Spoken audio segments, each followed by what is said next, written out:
Did you summon me? Also, I can't believe you guys. You know that if you're bonking me, you are also bonking 𝖉𝖙. How could you? That is so rude. 𝖉𝖙 is here. Being attacked? Yeah, 𝖉𝖙's being attacked. That's crazy. What I'm are you being attacked? I didn't even do anything. I just got here. Along with Vixie. Hello. Attached by the head, 𝖍𝖐 style. Yeah. So, 𝖉𝖙 was here in assistance for the entire Silent Hill 1 playthrough via notes. It was like, you sent me Morse code notes, and I was interpreting them to make sure that I was getting the proper ending. So, yeah. Oh, yes. I go down with... 𝖉𝖙 goes down with me? All right, we're in this together then, 𝖉𝖙. You are 𝖍𝖐 style, so when I go down, you go down. Oh, God damn it. It's starting. That's a High School Musical. Anyone says anything, I'll start. But welcome in, everyone. I hope you guys are all doing well today. So, the plan for today... Let me pop on over to the, well, I guess we don't even need to be in the bedrooms. We are here in the snack room. We have our snacks with us. I've got my popcorn.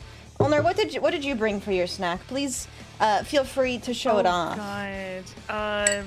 Well, I refer to this as the D&D snack box to Vixie, specifically because every time we've shown up to D&D, everyone hears me crunching, and it's like, what are you eating? I'm like, chickpeas. So we have corn. It's Turkish style roasted corn. Turkish style? That is, it is very spiced. Oh. Very spiced. There's chickpeas, there's edamame beans, there's just garden peas. Oh. And then this is very experimental at the bottom. It's a whole bunch of stuff, like peas, corn, there's like some beans in there that's been roasted, but I roasted it with barbecue sauce that I made myself. Oh my God, homemade barbecue sauce? That sounds amazing. Yes, indeed. I have no idea if this will work out. I would literally make this yesterday. 𝖉𝖙, do you know what a snack is? Today. That's a meal. I don't eat all of this in one sitting. This is like, I eat this throughout the entire, there's like 300 and something calories in this whole box. And it's not full. It is like half filled. Like 100 grams of just any of this is like 400 calories. This is the equivalent of just under 100 grams.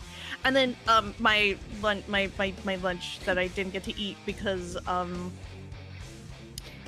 was at the hospital getting my doctor's appointment because I was sick over the weekend, and somebody gaslit that their appointment was right now instead of 2 hours away, and they gaslit just enough that I ended up having to sit for an extra hour.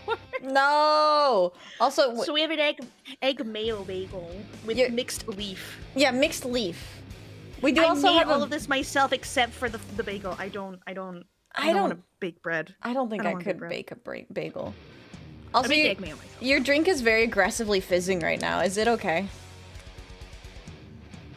Yeah, it's the camera. It's the fact that it's currently 7 p.m. for me, so the sun's finally going down because daylight savings. I see. So you're gonna have like low light happen, and then it's gonna adjust itself over time. Oh. And for dessert, I have Chandra Spark Hunter in cheddar foil. Don't worry about it. I didn't clean up my desk. Yeah, okay, so... I didn't clean up my desk. Empty desk. Chandra in the corner. My snack is a lot less exciting. I have plain popcorn. Popped this morning on my stove with my whirly pop. Love me my whirly pop. And then for my drink, I have, get this, 3 whole drinks. I have my iced coffee, half drank.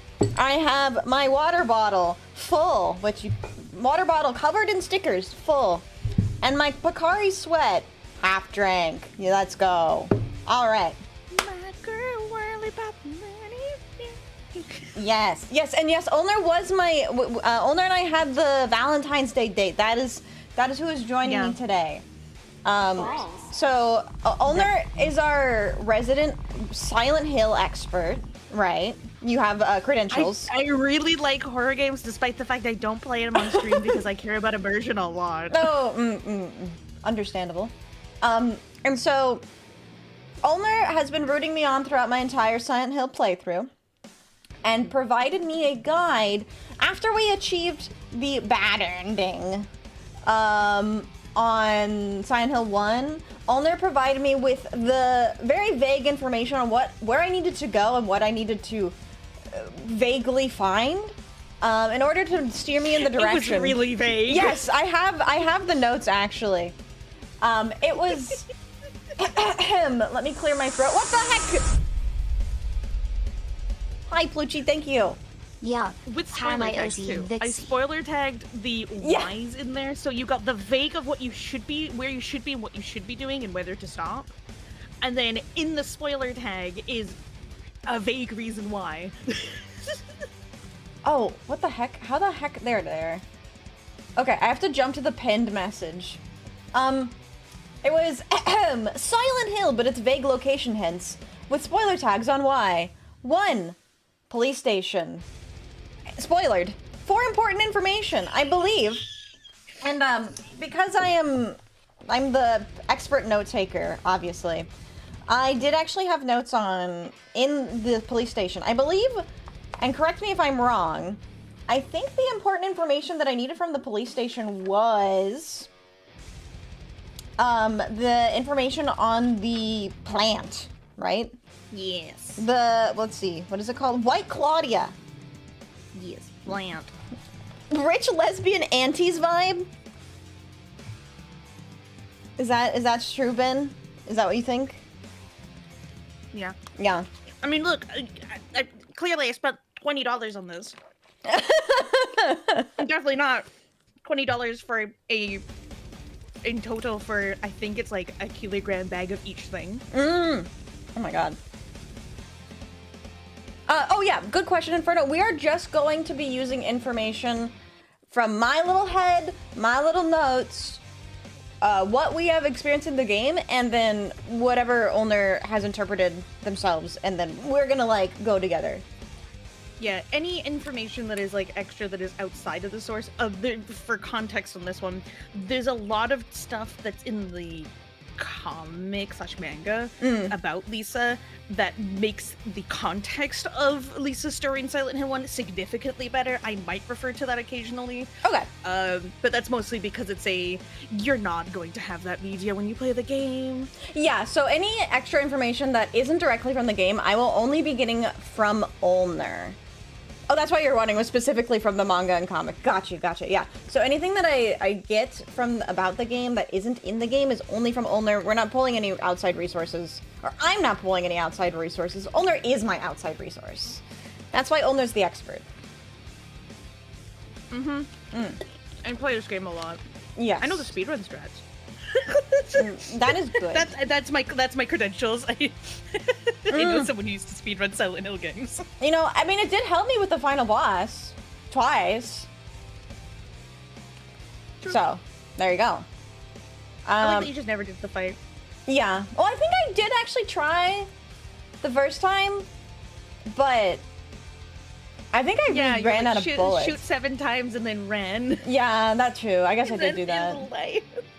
I guess I did do that. You know what? It's okay, though. It's okay.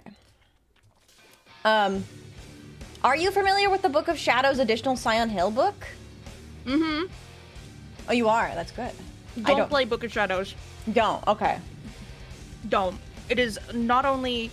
I would argue that it is not a Silent Hill game. It is a game that just happens to have the Silent Hill tag to it. No, I'm kidding. No, Book of Shadows is not good. Book of Memories is fine. Yeah.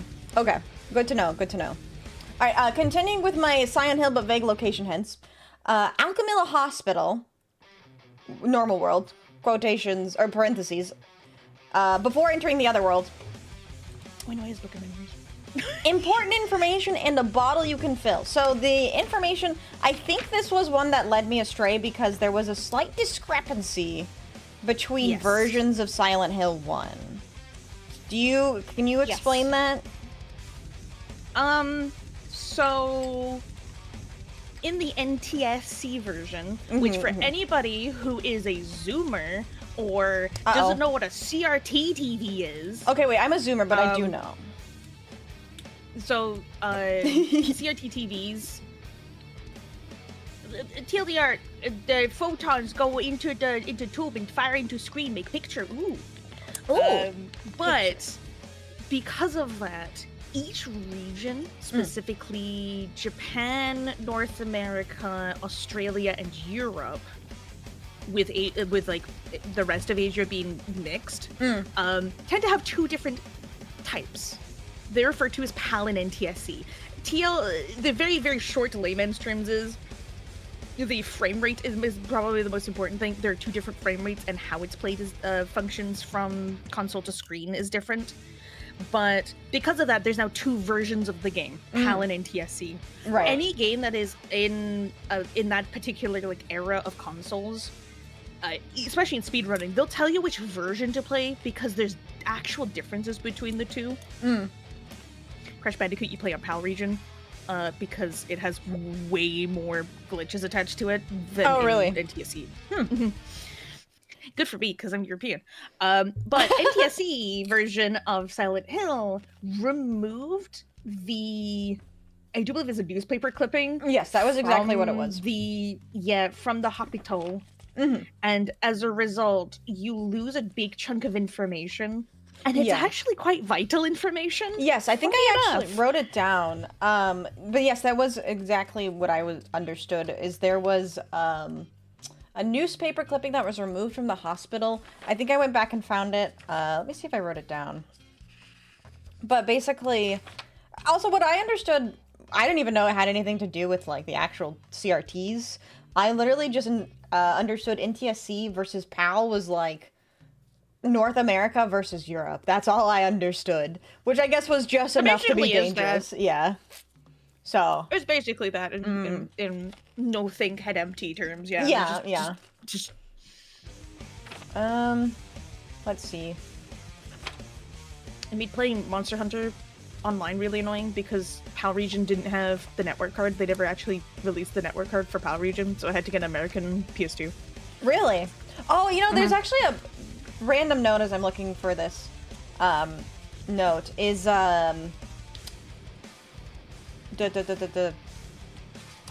DVDs between Europe and North America. You can't rip them the same way. Yep. Which really sucks.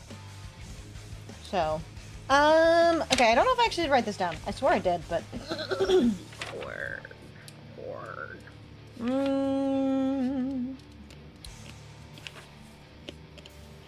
I have the Motel newspaper, which was about the investigation on PTV. But I think the other note, I'll have to look that up. We did actually look that up during the stream. I found the wiki article. On like a fandom wiki or something, and I read that out loud. I might need to grab that again and write down the notes. But that was the important information in the hospital. Wasn't in the NTSC version. The bottle, there's a plastic bottle that you could find in the kitchen, and that was important. And then the other thing was there was a mysterious liquid on the ground that I had to fill the bottle with. Which you now actually know the name of. I do, I think. Is it 𝖕𝖊𝖊𝖓? Yes. 𝖕𝖊𝖊𝖓. I wrote it down. I don't know how to pronounce it. I did not listen to how they pronounced it. What was I looking up? Oh, yeah. Newspaper clipping. Yeah, it was the newspaper from 7 years ago, I think. Oh, wait, no, this is, Yes. So this was the newspaper clipping that was about the charred body of Alessa found, I believe. About the fire that broke out. Yeah, and there's a note. There's the note. The most important note that he says is, the date of the blaze is the same day we found Cheryl. So that was important context. That was the important context that was missing from the NTSC version of Silent Hill. Which I think I did write down, but maybe I didn't. Anyways, the next part was the resort area, where we went to Annie's Bar and Indian Runner for information. I had to like be more specific in that one, just only because resort area is kind of like the vaguest thing I ever say is resort area. I'm like, yeah, the resort area. Yeah, that's like an entire section of the map. What part of the resort area? But yeah, so that one was, we found the key to so that was where the drug cache was. Yes. That was an important thing that we found. That was in Indian Runner, I think. And then you find the motorcycle that has a vial of that was in the motel, I think. The motel? Yeah, the motel is the motorcycle puzzle. In the resort area, you find that's where you find the passcode to the motel. Oh yeah. Yeah, so you find the drug cache and then you get the receipt, so you can get into the motel. And then in the motel is where the motorbike puzzle is, and we find the drugs inside the motorcycle. And then Kaufman appears out of nowhere and takes them from us. Which because this is a play novel thing, I can actually mention about this. This is I think it is the Silent Hill play novel specifically. It talks about 𝖍𝖊𝖓, but it is 𝖍𝖊𝖓 is it's an exorcist tool designed to purge or purify demons. Oh, okay, that's interesting. All right. And it is mentioned in the play novel, though the actual like section that it's from, if I remember correctly, is like so scuffed out. Basically, it's all like all jumbly a little bit. That it's all faded in certain places, but it kind of like gives the idea that 𝖍𝖊𝖓 is made using White Claudia. Okay, yeah, that's what I assumed was the connection. Okay, awesome. Yeah, was it Kaufman's room? I don't know if it. I guess he was out of town. Kaufman was from out of town, right? Was he? Kaufman, no. Kaufman is the director of the 𝖊𝖊𝖓 hospital. Right. And he's located in. He's also located within Silent Hill as well. But he's both. Yeah, so he wouldn't be staying at the motel. He probably had that as like a secret, or like so. He had a secret stash of it because basically because Dahlia kind of just went, I thought I got rid of all of it. She was actively trying to get rid of 𝖍𝖊𝖓, and he just hid it in the motorcycle to avoid it from getting thrown out or destroyed. Right, and then the last thing that was important was going to the amusement park Otherworld and saving Sybil. The choice. I'm glad I said just, you have a choice. Yeah, I was like... And I never specified what it is and how you do it. You have a choice. And I was like, I have heard many things about this Sybil fight. I have heard that there was actually... You didn't have to do it. And I heard that was something that you could do to prevent yourself from having to do it. And this was just something I heard. Like, I didn't look this up. I was just found this out through, I don't know, just the good old classic 90s thing of, I heard it from a friend of a friend of a friend. Basically. That if you push the truck at this location, you'll get a Mew. Right. And in this case, it's you can do a thing and then Sybil will live forever. Yeah, okay. So that was the big thing that I did. And so, from what I understand, and we were kind of discussing this while I was doing the final boss, the triggers that get the good ending was obviously saving Sybil, but then also doing Kaufman's quest and finding the 𝖍𝖊𝖓 and the White Claudia. Yeah. Oh, I didn't get spoiled for Silent Hill 1 on Twitter. Silent Hill 2, I have seen things but I'm pretending that I didn't see them. Good. I'm very sorry that, unfortunately, fandoms tend to do that, where they're just like, oh my god, what if Harry Mason, he was actually the bad guy this whole time? Yeah, oh my god! Oh my god, yeah. And you're like, I was gonna play this, like, next week. Thanks. Part of the problem... Why I played Persona 5. Yeah, part of the problem is, too, is because Silent Hill 2 Remake came out, it opened up the window to a lot of new people that have never seen the game before, and a lot more. So, there's some etiquette that some people were not aware of on Twitter. But no, I was actually never spoiled for anything for Silent Hill 1.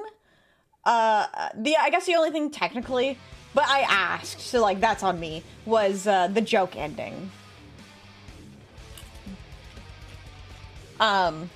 Now what if Harry and James made out? Oh my god! There's no way. Oh, speaking of making out, actually, that reminds me. There. My bagel. I'm trying to eat my bagel. Wait, no, you're not supposed to make out with. You're not supposed to make out with the bagel. Hold on. Who said I can't make out with the bagel? I made it myself. You know what? You're right. You're right. There was a lot of rumors, and it's not really defended in the game. I think it's more of like a fan fiction thing. Do Harry and Sybil end up together at all? Yes. Oh, they do.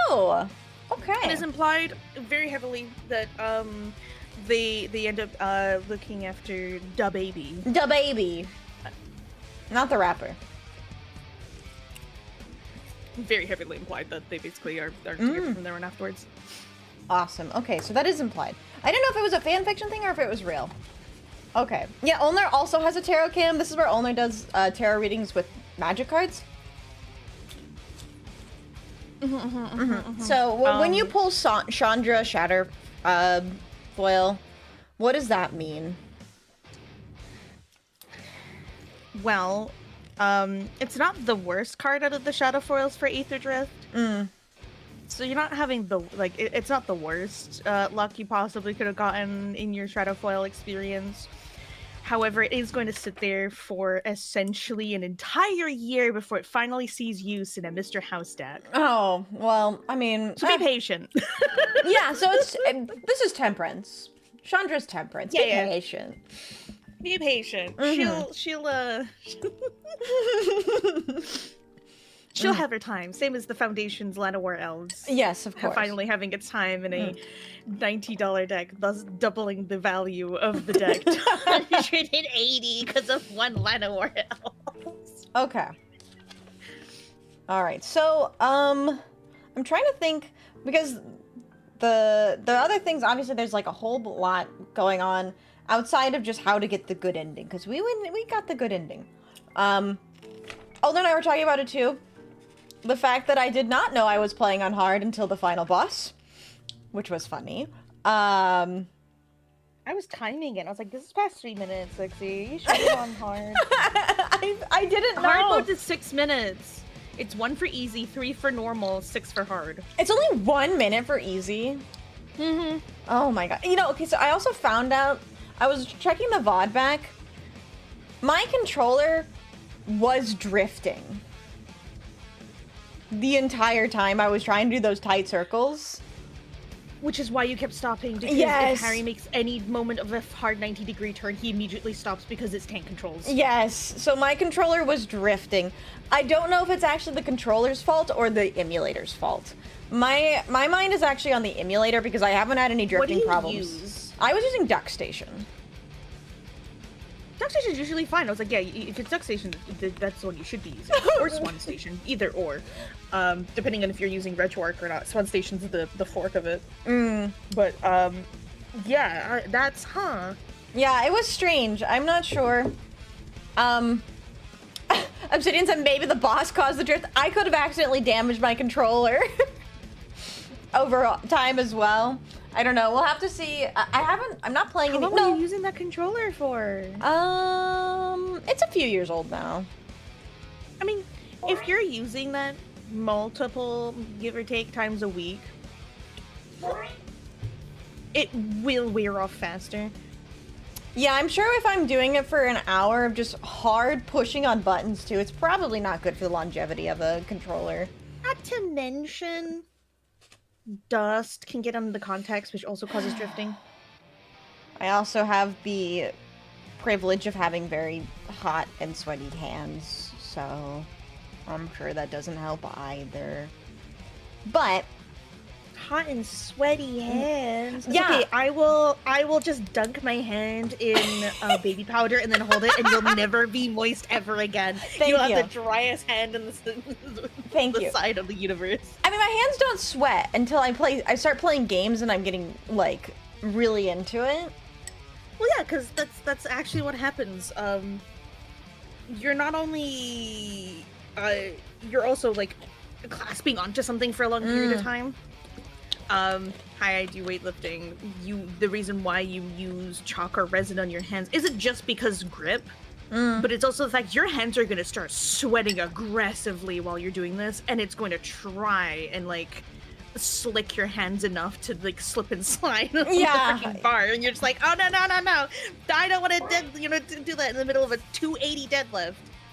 We know you have the privilege to be hot. Okay, the reason I know in particular that my hands are really hot is because I took ceramics for like 3 years, and if you touch wet clay and your hands are hot, that clay is not wet for very long.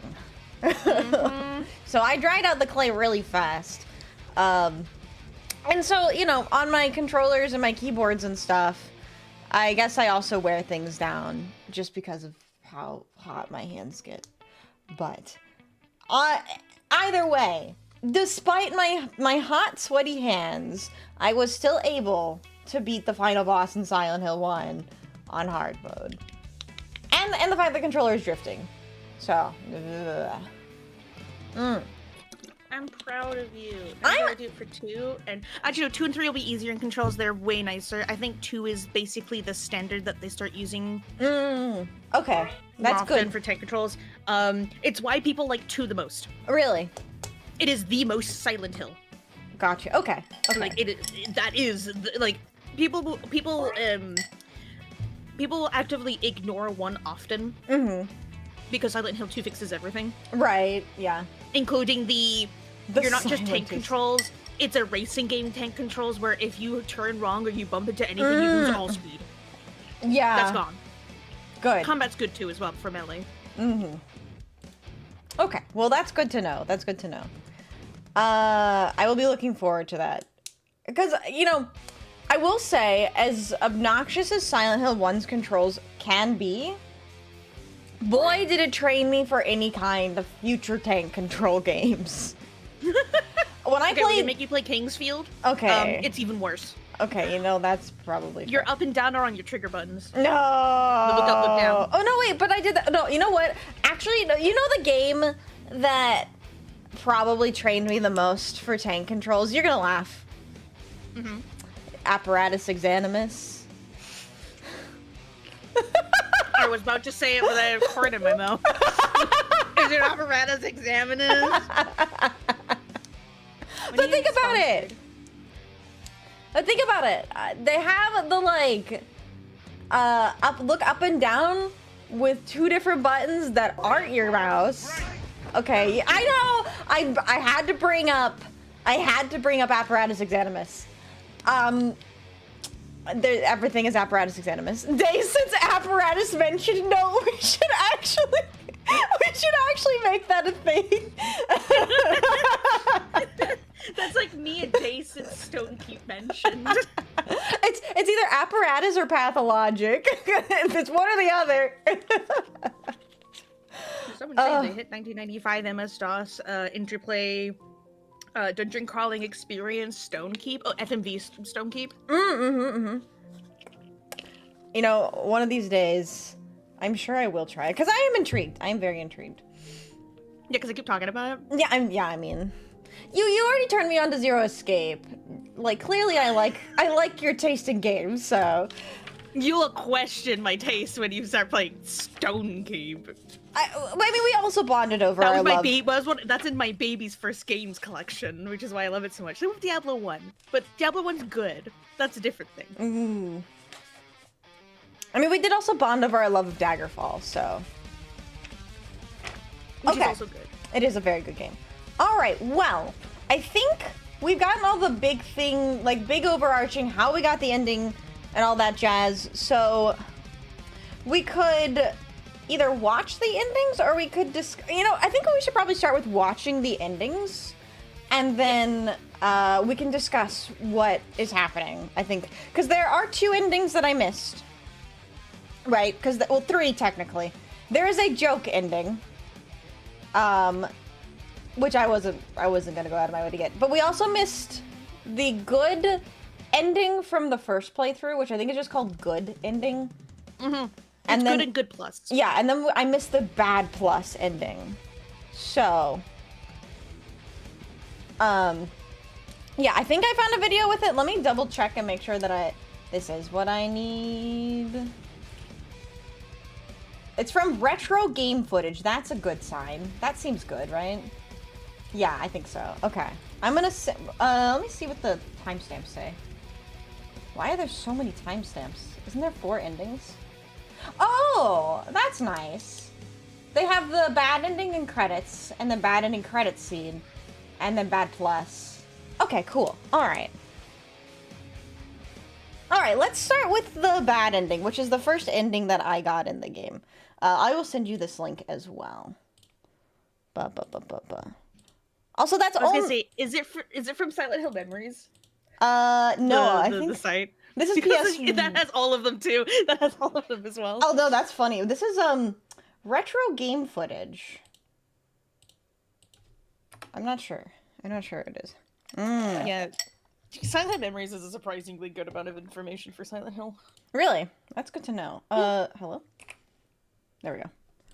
Also, that's Ulner's lunch. That's Ulner's snack. I had my snack. I already finished my snack. Like, I was late by an hour because of being stuck in a hospital, and I couldn't eat my lunch, so I'm also having my lunch alongside, which my lunch is like 200 calories, and this is like, don't talk about it. That is only 200 calories? What the hell? Teach me your ways. It's a thin bagel, so it's 120 to 130. The egg mayo, I make it myself. Cheat for chat. Cheat. If you have leftover eggs, preferably boiled, you can make egg mayonnaise with that and a little oil. Instead of just getting raw eggs and doing the whole thing. And it makes it 10 times easier. That is really interesting, actually. And then I reboiled eggs and put it in the mayonnaise, so I have egg mayo. That sounds really tasty. I love... It's easier to use leftover eggs for the mayonnaise than fresh ones as well. Mayo with boiled eggs, yeah. Tasty, honestly. Sounds tasty to me. Bad ending jump scare. Yeah, I'm sorry. I didn't mean to jump scare you. Yeah, you just had a doctor's appointment in the hospital, right? Yeah. Don't worry, Chad. I think Ulner is okay, right? You're not, like, dying actively, hopefully. I mean, I do see the words "a bad ending," so I mean... Okay. I'm sorry, guys. Farewell. Goodbye! All right. Out of nowhere, I just thunked in the head and I'm just dead, bleeding out of my desk. Oh no. Okay, so this was the very first ending that we got. We'll watch it in the entirety. We'll skip the credits probably, but we'll watch the post-credits scene. Yeah, there's always a little bit of post-credits. Yeah, I remember the post-credit scene for this one is crazy. Nobody died yet, although we're about to watch when everybody dies, so prepare yourself, child. Prepare yourself. Welcome back. Also, welcome in, everyone. I do apologize for missing you guys, but are you ready? It's video time. Bring your snack. I'm going to pretend to eat mine. Ready? I'm going to loudly cry. Perfect. Let's go. Okay, oh, this one actually tells us how to get them too. So you kill Sybil and then don't complete the coffin side quest. Is this muted? Hold on, I think I muted it. Ooh, this is the No Friends Club. No Friends Club. I don't need friends, they disappoint me. I don't need friends, they disappoint me.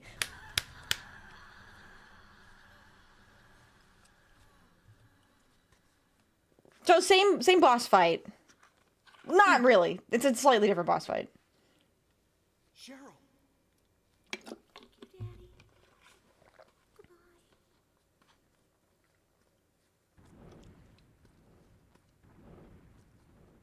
The quality on this is really quality. Cheryl. Cheryl. Like this? This can't be happening. Cheryl? Cheryl!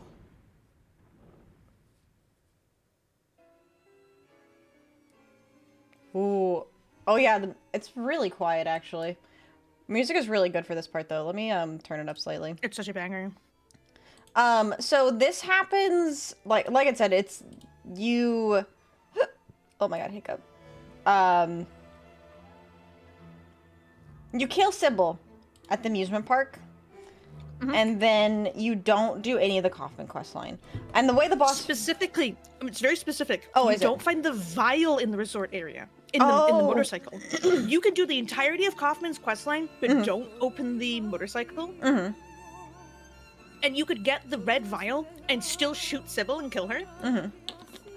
And you will still be locked to bad ending the moment you start going through the resort area. Oh, really? Okay. I see. The requirements is you do not fully complete the side quests. Yeah, okay, so, and then this boss Which is a big fight. trap. It is a big trap.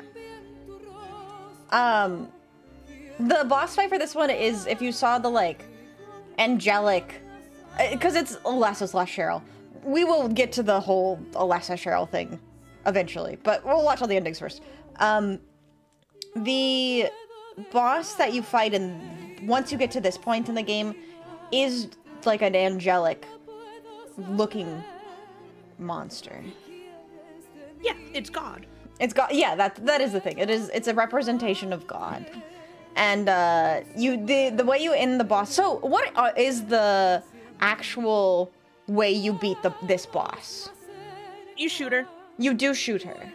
Same with Incubus, which is the true ending boss. You have to shoot them. You cannot get near them with melee. Because both of them have a barrier, which is why there's a failsafe. To be more exact, they're actually so I could explain it. Over time, the game checks if you've done anything in that time, and if you have ammo, or if you have a weapon associated with the ammo. I see. Yeah, because I had the rifle both ammo. times you did not find it. Yeah, both times you had rifle ammo, but not the rifle. Yeah. You check both, and then it goes, oh, you're out of ammo. Yep. Starts depleting the boss health. Yep. Okay, so there is actually it's a way dino to... crisis. I see. So there's a way to deplete the health. Also, I think it's post-credits cutscene time.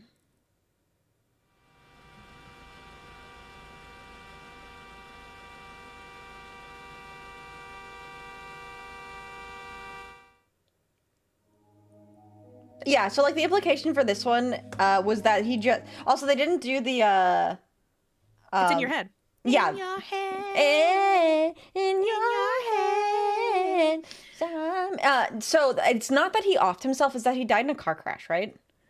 Yes. Yeah. The whole he swerves because of Because he sees Alessa. He sees Alessa, and then he swerves the car and slams into the railings of the car of the road, and that's what kills him. Yeah. So you see. But it implies, not specifically, like you are very, very naturally always, like most first players will always see this ending. Yes. Guaranteed. Yeah. Because you have no information. 10 out of 10 game design, by the way. Honestly. No info, perish. Yeah, get the worst possible ending. Everything is bleak. Also, not to do it again, but very apparatus exanimus, if you might let me say. Wow, that's crazy. Because, you know, the whole concept of apparatus exanimus is being in someone's mind as they are actively dying, which is kind of exactly what the bad ending of Silent Hill 1 is implying. The actual information, which you will learn as you play through Silent Hill, it's never actually properly fully addressed. But it's just like it does. The games and the media does not outright just tell you straight up this is happening. It is always done through. It's a lot of show don't tell. Yeah. But Silent Hill, as you know from the information you have, the other world is based off of like the negative aspects or the inner demons almost of a host. Right, right. And the host could be anybody. Yeah, As long as they're also in Silent Hill experiencing it as well. And it's usually people, well, in this case, it's somebody who has a psychic connection, Alessa. right. But it could just be somebody who has a lot of trauma or a lot of negative vibes. The idea is that Silent Hill is very much if you don't overcome this, you die. Right. And yeah, and so if you don't find out any reason as to why this is happening, then you just die. Yeah, it is very, like, you have no info, perish is very literal. Like, Harry did not have any information. He did not do anything that kind of, in this case, like, it's a lot about, like, childhood and a lot about kids and stuff. It's like, oh, he's trying to find his daughter. He only cares about finding his daughter in bad ending. Therefore, you never found the solution. You never found, you never truly found your daughter at the end. You're just like, oh, my child is God now. Okay, bye. Right, right. Yeah. Yeah, so then to expand upon the like otherworld being the interpretation of somebody's like own bad psyche sort of a thing. The whole concept of Silent Hill is you are drawn to Silent Hill. Yes. And the whole thing is Silent Hill 1, I think, correct me if I'm wrong, is kind of unique in the fact that the person who is drawn back to Silent Hill is not the main character, but Cheryl, it's Alessa. Case, yes. Yeah, in this case, yes. In other Silent Hills, this is not a spoiler, because it will literally probably just slap you across the face in realization of it. Other Silent Hills, I think it's like 95% of the time it is the main character's own issues. That's what I thought. But in one specifically, it was like, no, there has to be either an immense amount of an issue internally, or it's somebody with a lot of psychic power. Right. Harry does not have a lot of issues. He's just a guy who's finding his daughter. Right. Yeah, I mean, he doesn't have a lot of issues attached to him. I guess he has the trauma of losing his wife, but yeah. But he actually overcame that by continuing to nurture his daughter Cheryl and being a good father. Right. Unironically, he's a good dad. Yeah, we love Harry. Harry Mason, 100% good character. There's like meanwhile, the burn victim who is has a lot more going on with her than that is, than I'm saying just the burn victim. That is a lot of trauma. Yeah. But we will definitely talk more about the connection between Alessa and Cheryl. So the bad plus ending is an ending that I did not see because we got the good ending. But this is what you were talking about earlier. So you can still save Sybil, but if you do not get the vial from Kaufman's motorcycle or from the motorcycle, then you will get this ending. Yes. Okay, so that's the discrepancy. And also, I guess maybe it'll show us, but is it? We'll see what boss it is.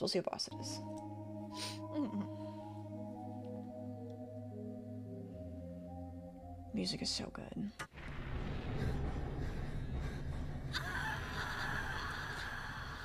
Okay, so then is it any time you get a bad ending, you fight the angel? Or you fight God? Daddy. I think it is actually the true ending that you have to have that you get Incubus instead. Mm.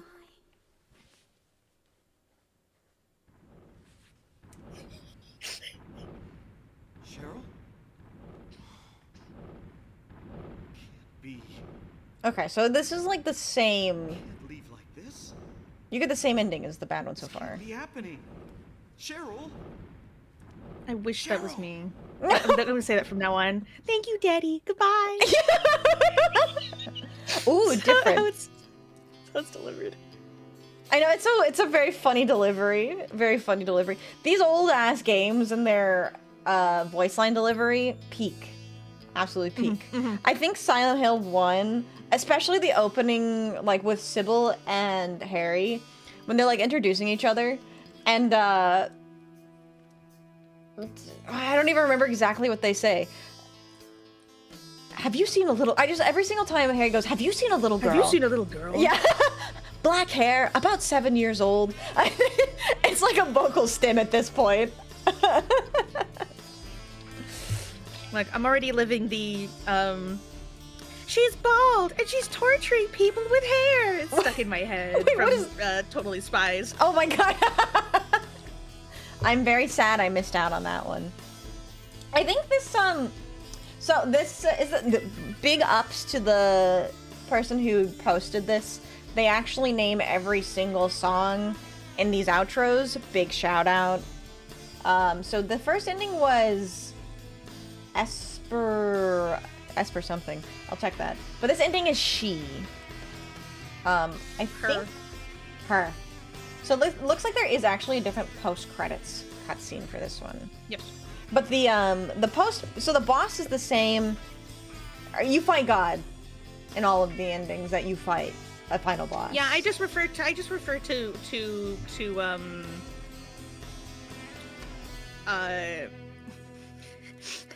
white girl living her Wuthering Heights era vibe as just God. Yeah, she's just like in a floor-length white nightgown. It's me, Kathy. I've come home now. It's so cold. Let me in your window. If anyone get exactly what I just referenced, good. You have good taste in music. Oh, but I wish I did, damn. This song's actually called Wuthering Heights too. It's actually based off of Wuthering Heights. Oh, really? That's the best part. It Amazing. is actually, yeah. Oh my god, did the music just end there? It does. Oh. Little extra ornamentals at the end. I really love that they did not get a song that was long enough for the entire credits. Balls. 𝖍𝖆𝖊. Oh, right, because you save 𝖍𝖆𝖊.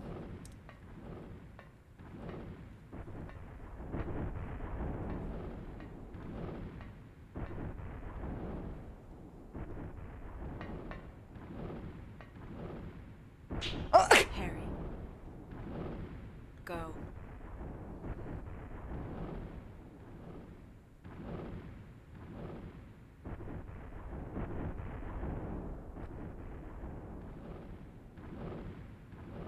Why aren't more people talking about Sybil slapping Harry? Go. Go. I need to be a woman in my life that'll do that for me.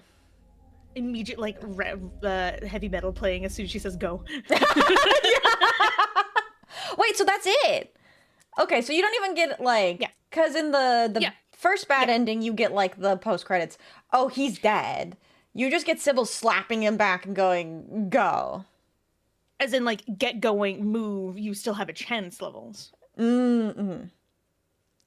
Interesting. Okay. Very interesting. I know, I think Good and Good Plus is Incubus. Is it Incubus? 'Cause you Okay. do have... I think it is, both of them are Incubus. I'm trying to, like, remember. It's been, like, a hot minute since I've done a good ending. Yeah. It's hard. Like you were saying, getting the good ending, especially off of your first playthrough, is almost like... because you have to save Kaufman. You have to get the vial in order to get good endings, so you're guaranteed to get Incubus because Kaufman uses the vial. Oh, okay. Yeah, we'll need to talk about... fatties. Yeah, we'll need to talk about stuff that happens because I didn't actually know that it was implied, like the vial, that you take it we'll talk about the vial. We'll talk about the vial. I want to see the good ending. The vial. The vial. The vial. So this is, if you do this in your very first playthrough, you get this ending. All the right things. I have to say, awesome boss design too. Mm-hmm. But Very as- Baphomet. yes, it is very Baphomet. That's Alessa's voice screaming too, though, isn't it? Yes. Daddy.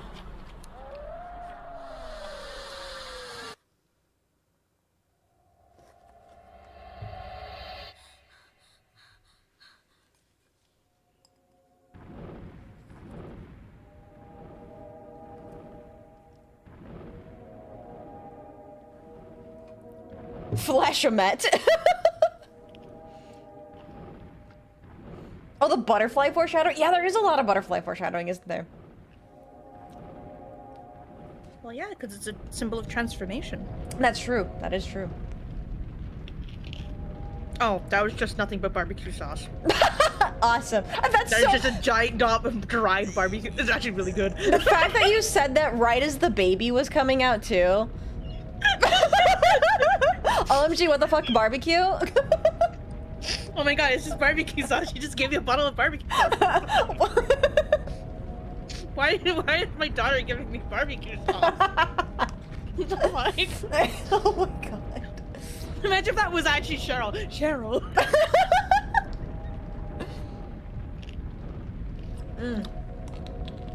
Death and rebirth, considering how they liquefy in their cocoons. Yeah. Oh my god, it's Kaufman. I love you, Lisa. I love you. We love you, Lisa. Yeah, Oh, fuck so- him up. Oh, that's right, yeah. Get him. Lisa drags Kaufman back into the other world, specifically, is what it's showing. I see. Yeah, because she's not actually shown to be in this boss fight until this cutscene.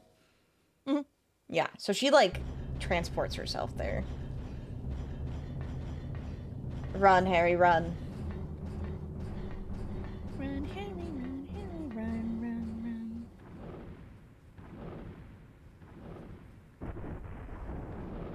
What is Reese's marshmallow?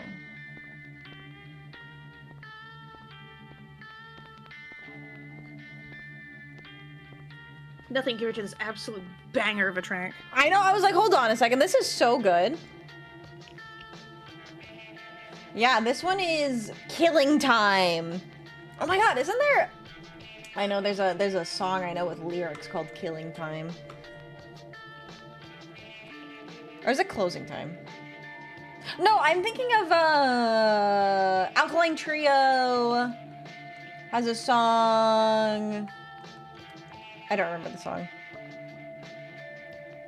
I don't... Also, if you listen really carefully... Mhm. Oh, I hear it! Mm-hmm. It's the... We have our leitmotif for the intro song. Mm-hmm. I love our little leitmotif. Because you've gone back to the start. You have your Yes. daughter, but your daughter's reborn. Right. You're back to square one. You are killing time. Okay, so it's like a... Oh my god, it's a time loop! I didn't even think... I never made the connection that Silent Hill 1 has a time loop. It You are does. essentially... You've not truly fixed the problem. Right. Because... Harry has just gone back to being the same dad who is still softly grieving his wife and now has another daughter in his hands. Oh. Okay. Nothing's changed. You've just gone back to the beginning again. Back to square one. Okay, I might need some further explanation on that.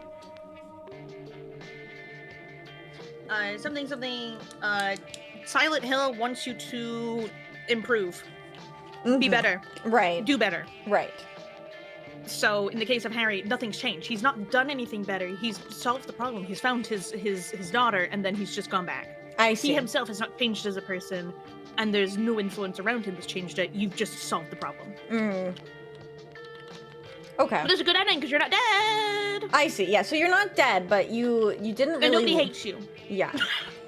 In the case of Sybil. Right. Right. Go. Go, slap. The good... Go. It's such a meaty slab. I know. With the leather gloves, too. I aspire for that. I aspire. Me too. Honestly, me too. Okay, so the post-credits cutscene. It's baguette.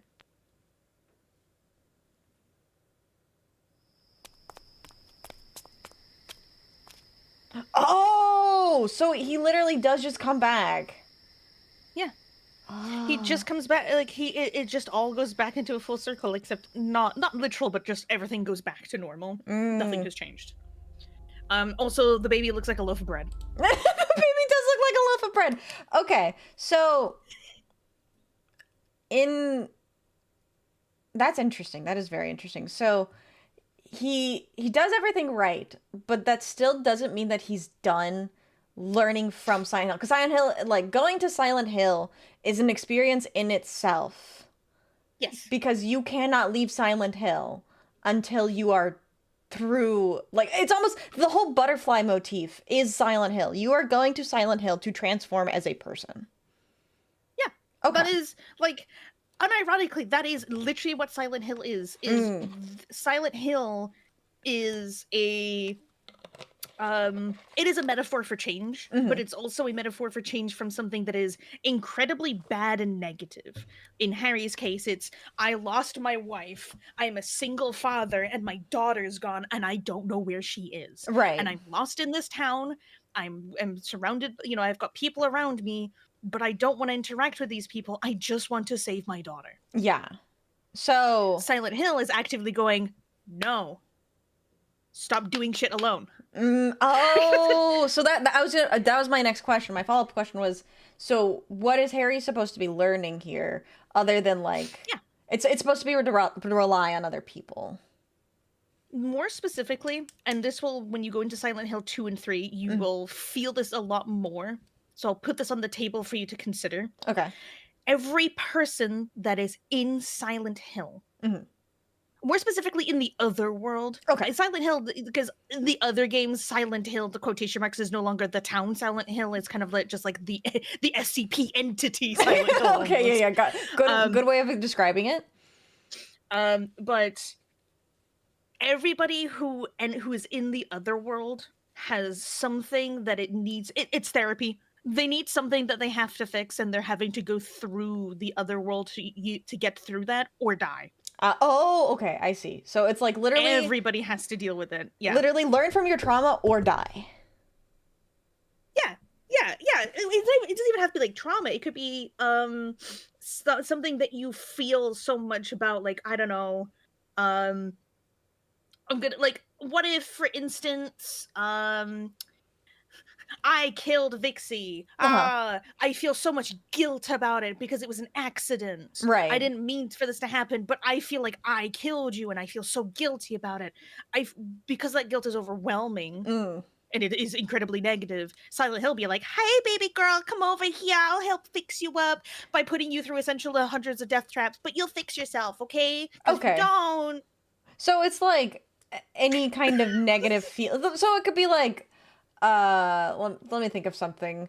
Maybe, for example, even something like less extreme. Like somebody got sick because of something that you did. Yeah, if you're feeling overwhelming guilt, and it is I'd say like debilitating levels of stuff. I think every single, like, without spoiling the entirety of the Silent Hill franchise, if I were to look at all of the characters in a very, very far away, big picture-esque kind of view, everyone has a feeling or an emotion or an experience that is so overwhelming that it almost like it debilitates them in a daily life situation. Like it's just constantly looming over them, kind of things. Okay, this is a really dumb... Silent Hill loves that, eats that up like it's popcorn. Okay, have you seen Fruits Basket? Yes. So tell me then that Toru's experience with the death of her mother, would that be a Silent Hill level amount of guilt? I mean, yeah, there's some characters in there that I question is kind of being influenced by Silent Hill. Yeah, okay. In terms of it, but yeah. Where it was like, oh, I slept in and I never got to say goodbye to her, and then because I didn't say goodbye to her, that's why. That's it what latches onto you. Yeah. Usually for main characters, there tends to be a lot more to it than that. Yeah. Like, they'll have this one little trauma thing, and then from that stems a whole bunch of issues attached to it. Like, for some of the games, there's an overarching theme, and that's where you'd be like, oh, this game's theme is this, because all of, like I talked with, like, Alessa, all of the monsters in Silent Hill that you deal with are manifestations of that trauma or experiences of that person. Right. There's moths. There's caterpillar. There's a larva that turns into a moth. Yes. There's two bosses. Yes. It's, and Alessa's love for insects, and all that kind of, like, all the other stuff. The kids in the school, the nurses, the parasitic nurses, all that kind of stuff.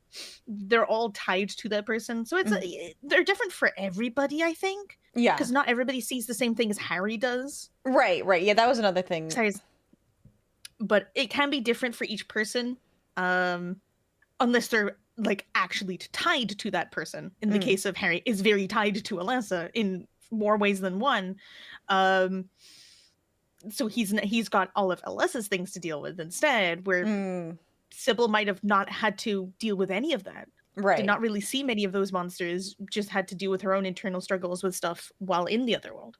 I see. Okay. And even then, she wasn't in the other world for long anyway.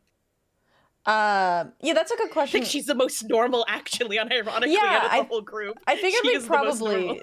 discuss all the characters and like their trauma and why you think that they would Yeah. be in Silent Hill. But the other thing was, I lost my train of thought. Oh yeah, the other thing, obviously, yeah, I think to be in a Silent Hill game, you have to have some connection to like Silent Hill, as well, to a degree. The trilogy, yes.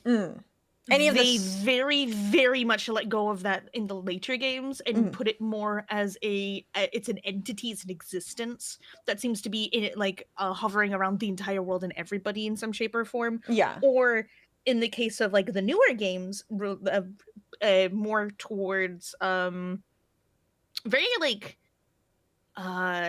religious in that local area kind of vibe stuff. Right. Don't you need to play Silent Hill 3 to fully discuss Silent Hill 1? I mean, there's like an overarching story that I know that I'm missing by Yes. not playing Silent Hill 3, but I think like You'll get to it. Yeah, that's it's- why I'm being very, very careful with my words of just like, I can't give you the full details, but I can give you anything that you would find in Silent Hill 1 and or the media around Silent Hill 1 Right. that does not include 3. I'm avoiding 3 like the plague. Right, yeah. I figured that was as much. And like I fully intend on getting to 3 eventually, but I wanted to You're gonna like 3. I'm very excited. I'm excited for 2 as well. I have both Silent Hill 1 and Silent Hill 2 soundtrack on vinyl. And let me tell you, Silent Hill 2 soundtrack, what a banger. There's nothing at fault for Silent Hill 2. There's a reason why it's considered the best Silent Hill, and you're going to find out. Balls. It is genuinely. I agree with the overall the overall opinion that Silent Hill 2 is the best one, even though I like Silent Hill 3 more. Yeah, I think there is like a discussion to be had about like there being a game that is the best of the games in the franchise. Yeah. Versus this one's my favorite. Do the track names spoil? I don't look at the track names, I'll be honest. I just put the vinyl on and I listen. Yeah, she's just like, I like the song that goes bling bling plong. Yeah, exactly. Bling, bling, bling. And you'd be like, that's not Silent Hill, or that's Dark Souls 1 Gwyn's theme. I'm like, I don't know. I don't know what theme that is. I just know it's the bling bling plong. Yeah, I mean the other thing is too is there's like the soundtrack to Silent Hill 2, but then there's like the album. With, I don't remember her name, she's an incredible singer who does the Silent Hill 2 vocals. Those songs are really good. I don't know if you know what I'm talking about. Oh, yeah. Sorry, I was like, there's a singer in Silent Hill 2. No, there is. Literally, it's my opening and credits themes are one of my favorites. Like, end of sentence. Yeah. I would do a cover of them if covers don't cost so much money. If only we knew a musician.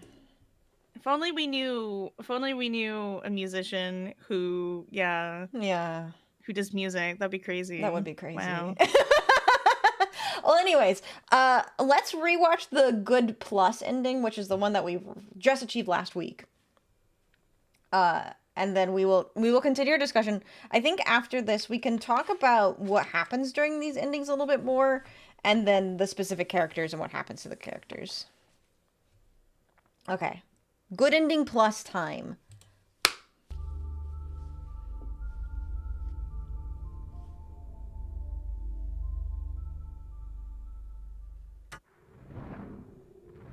Again, same Incubus boss. I think it is actually like with honkers. Is that what you said? Yeah. Yeah, okay. With honkers. Like, look at those packs. I was gonna make the same comment. Oh my goodness! Hi, Mads. Welcome in, Raiders.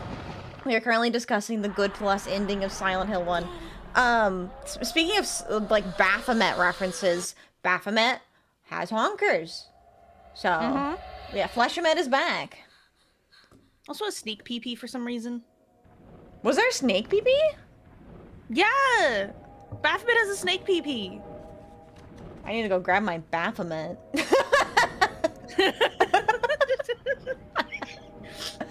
Like, it is often described that the Baphomet has a snake pee. We're doing great, though. We're doing great. 𝖊𝖙 and I are currently discussing Silent Hill 1. And snake pee-pee, apparently. Ah, yes, the bread roll barbecue sauce. Yeah, the barbecue sauce! Here, your daughter, the barbecue sauce. your order is ready. It's like, bro spent the entire time in Starbucks trying to get the order. In the Good Plus ending, Alessa stays longer than in the good ending, right? Yes. Yes. A fair bit longer. Okay. It's... Boy dinner! It's kind of just like, oh no. He went through all that for boy dinner, dude. Dude, I too would go through all that just to get boy dinner. Do we see 𝖉𝖊𝖏 get up in the good ending, too? No, because 𝖉𝖊's not in the good ending. Oh, that's right. Yeah, You don't save 𝖉𝖊 in good ending. yeah. It's really funny that Kaufman decides if it's a good or a bad ending. Yeah, it is. But, Go for it, Lisa. yeah, either way, Lisa gets her revenge.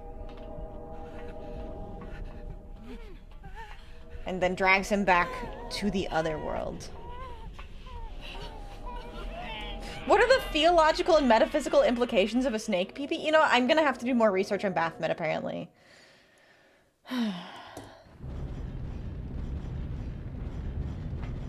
Yeah, then I remember this post-credits... Well, this isn't even post-credits, this is still the ending cutscene. Yeah. Run, Harry, run, run, run. Run. No, save the bread roll. No, the bread! It's infinite dinner rolls, gotta... Oh yeah, this... It's the breadsticks from Olive Garden. Yeah, He yeah. went through all that for breadsticks in Olive Garden. Oh wait, and then so Alessa stops the fire from raining? Is that what I just saw? Yeah, she basically gives them enough time to make a run for it safely. Oh. This song's really good too. This is This is a real banger. It'll tell me in a second.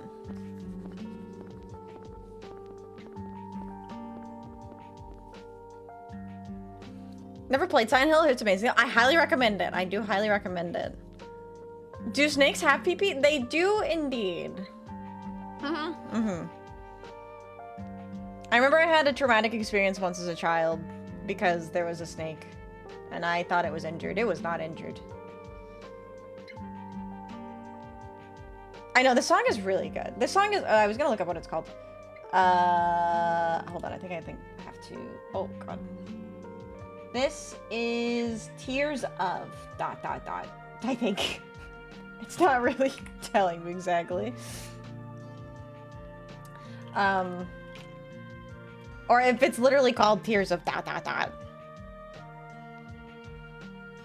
Oh no, that was the implied part of it, Bonkers. I just didn't finish the rest of the sentence.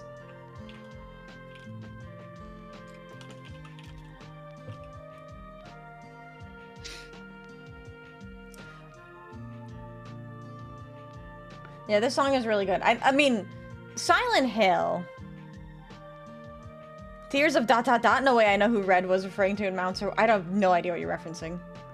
No idea what you're referencing. Yeah, this one is sad. I had no idea. Oh, I see what you're saying. Red on mounts. Okay, never mind. I know what you're talking about now. Ellipses.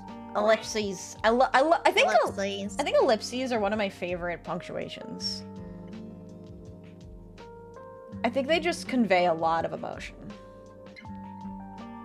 Until the boomer crowd overuses it.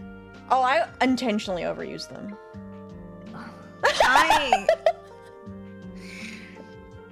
Like, on our conversations don't have a lot of ellipses. It's just like, I'm just like... It's just like ellipses. I'm just saying that if you just did this and like I'll constantly draw it with the ellipses. Oh god. Yeah, I used to be a I lot. see that so often on Facebook, and I don't even check Facebook anymore. But when I used to check Facebook, it was like so many boomers would use that for so much emphasis, as if everything they're saying is so important. I'm like, you don't need to use ellipses that much. That's like people who use like triple exclamation points for when they're shouting. And they do it in every sentence. I'm like, you can just do single or double. You don't need to do triple. I would never do that. Yeah, you don't do triple. Never. Okay, so is this the implication where they get together? Like from that this is one of the implications, yeah. Okay. But is there more? Have you looked at the opening of Silent Hill 1? Yeah. With Harry Mason and his wife finding their daughter, Cheryl. And do you notice what the wife does?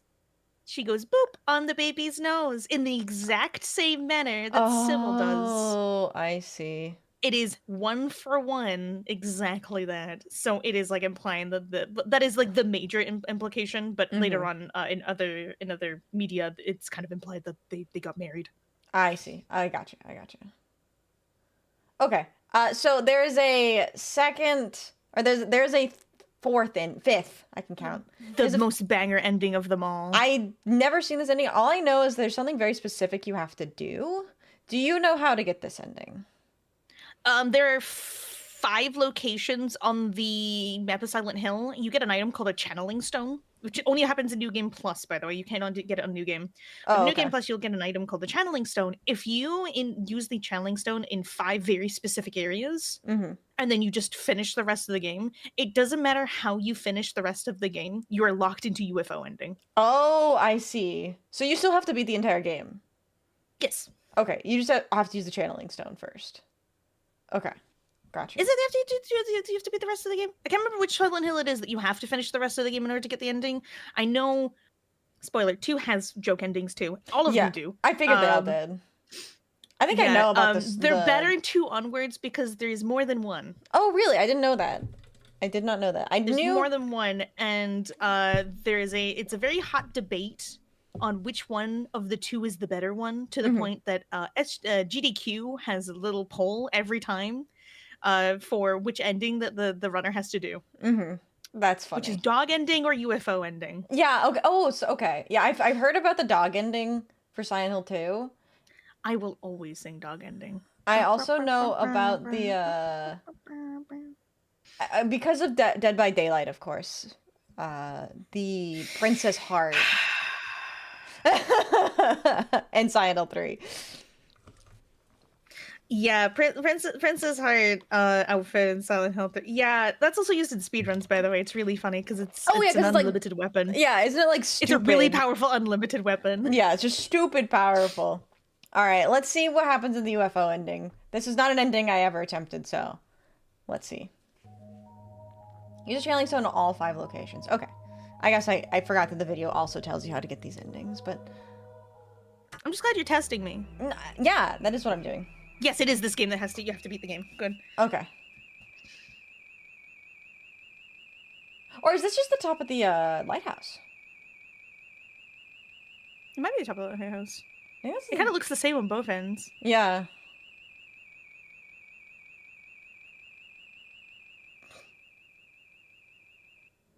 Yeah?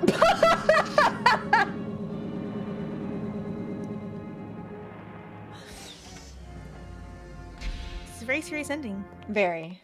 Sorry. Let me ask you, have you seen around here? Short, black hair. It's a very serious ending. I don't know why you're laughing. This is like really important to the Silent Hill lore. Fuck, I'm so sorry. I'm so sorry. I need to take this seriously. Yeah.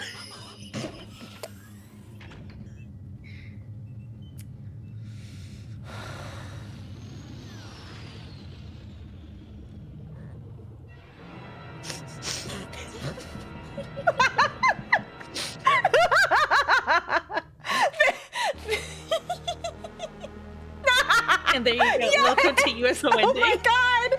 That is so funny. There is no way. The first thing Harry Mason says to the aliens is, sorry, have you seen a little girl? Oh my God. My favorite thing about the Silent Hill franchise is every single of the joke endings is very fitting to the actual like story of Silent Hill, and then also immediately just cuts to the just what? The rolling credits is amazing too. That made me laugh so hard when I saw the credits were rolling up like a fucking Star Wars film. This is so funny. Wow. So good. Oh my the God. So good too. I know. What even? It's like a really bassy synth. Oh, that's so funny. Bop it. How kind of the aliens to bring Harry his little girl, right? Harry is just Harry no matter the situation. Classic 60s sci-fi. No way! Silent. Silent. Uh-huh. Silent Hill. Silent Hill. Silent Hill. This is like Resident Evil. Silent Hill. Oh my God. That's so good. That is so good. Oh, and it just keeps going. This is peak alien music.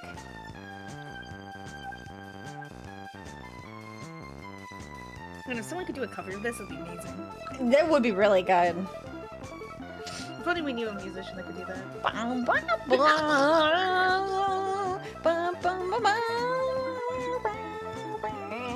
It's so good.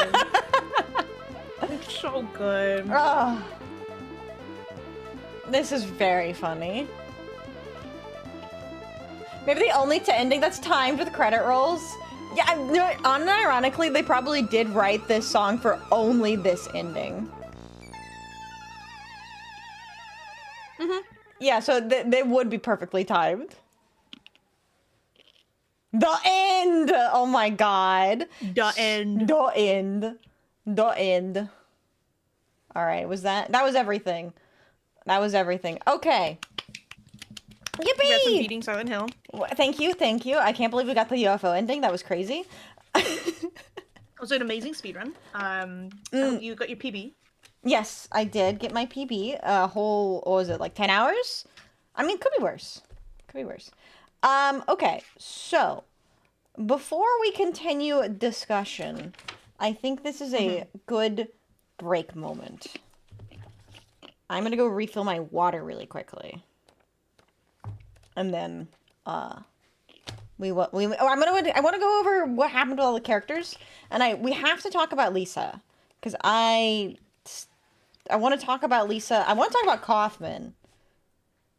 But yeah, we've got more to discuss. But I will be right back. Would you like to stay, or would you also like to take a quick break? I'm gonna be munching, so I can chat with chat. I can talk with chat. Chat with chat. Chat with chat. Yeah, good. I mean, you are chatting with chat. That's what chat is there for. All right, I will be right back then.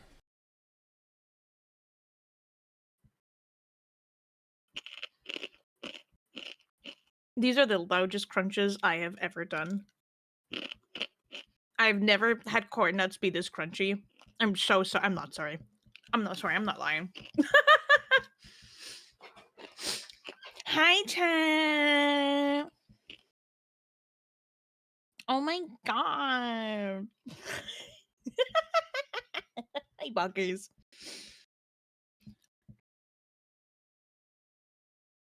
Do you know what I love so much about Vixie? She's playing, unironically, one of my favorite franchises. I'm about to say something controversial. I'm so sorry. I like Silent Hill more than I like Resident Evil by a lot. But it's because I like... Resident Evil is a lot of... the experience is not just the story, it is the gameplay. Whereas Silent Hill is very much... the experience is not just the story, it is the environment. But I know like a metric ton of people are very Resident Evil over Silent Hill because, you know, when was the last time you had a Silent Hill? This fucking year. And this year later, because there's a Scottish one happening and I'm actually excited about it. I'm genuinely excited about it because I'm Scottish.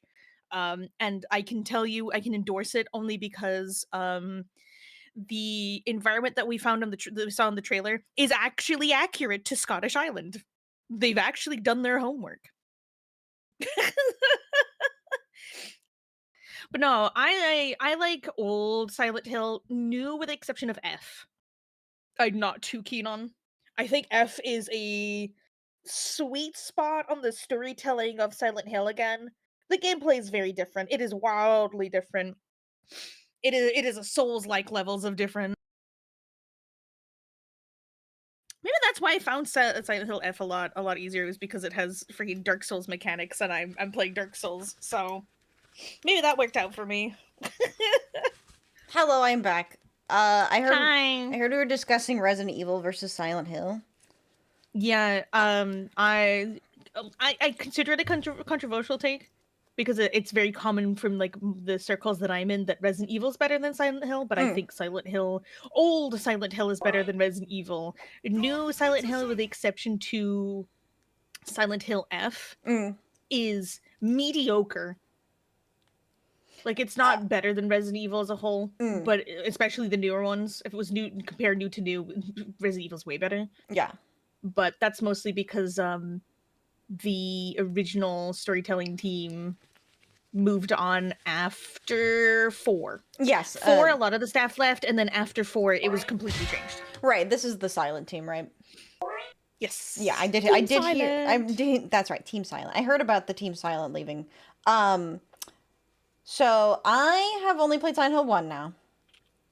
I've played Resident Evil 4, part of 5, part of 6, 2, and all of 9. I would agree with you, Ulner. I think that Silent Hill is at least, I would say... Oh, I'm bumping the table. I would say is at least a more... I mean, it's not controversial, I think, to say that Resident Evil is not known for its incredible storytelling. What? You saying that this story of the Birkins versus Weskers is not amazing for you? Yeah, it's not like incredible, despite the fact that the story of the Weskers versus the Birkins is incredibly long. Is it really? By the way, chat, that is the entire plot of Resident Evil. What? It is literally 2 guys who were taught in Umbrella, aka Wesker and Birkin, and they have different opinions on what they want to do with essentially the biohazard weapons, hence the name Biohazard. Wesker wants to perfect the human form with it, and Birkin, I say Birkin exclusively because it's both Birkins. Yeah. The married couple specifically, it is both of them. They wanted to use it as an actual weapon rather than turning people into weapons, use it as a weapon. I see. And they split off afterwards, despite the fact that they were taught by the same teacher, same everything. They are the best and finest of Umbrella, and they split off, and the entire plotline of Silent Hill, the entire plotline of Resident Evil is literally just the absolute magnitude of the find out of these 2 fucking around. Yeah, understandable. But I think because it's now weapons across the entirety of the world now that is instead of just 2 guys not being dudes. Yeah. Was it the climax of Resident Evil 9 when bootleg Whisker took the antidote? Yeah, I guess, in a way, and got you baited. Yeah, we have been talking about Silent Hill, don't worry. We just watched all of the endings, but we were just about to get started on our conversation about all of the characters. Also, who just put me in the bunny suit? I got jump scared by that. The other controversial opinion about, I don't even know if this is controversial. I'm gonna pretend. The really controversial opinion I have between Resident Evil and Silent Hill is Silent Hill has a much better soundtrack. Balls. I know, I shouldn't have said that. I agree. minus one track, and it's a track that is never heard ever again because it's a multiplayer track. Oh? Mm-hmm. I use it constantly. Unironically, I used it during 𝖍𝖆𝖙, we're debuting an update to the design and stuff. I used it every single time. What was the theme called again?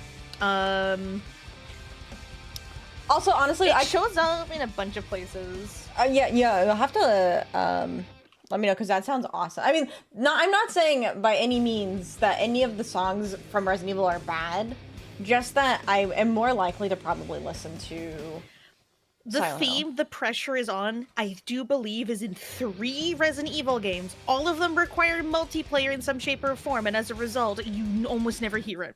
Okay, I need to hear The Pressure Is On.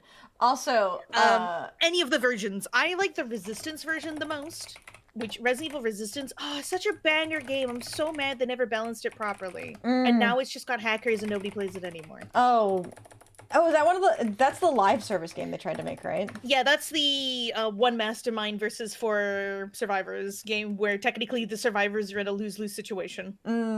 I see. If they escape, they're patient 0. If they don't escape, they're dead. Yeah. All right. Oops. Here's this is called The Pressure Is On from Resident Evil Resistance.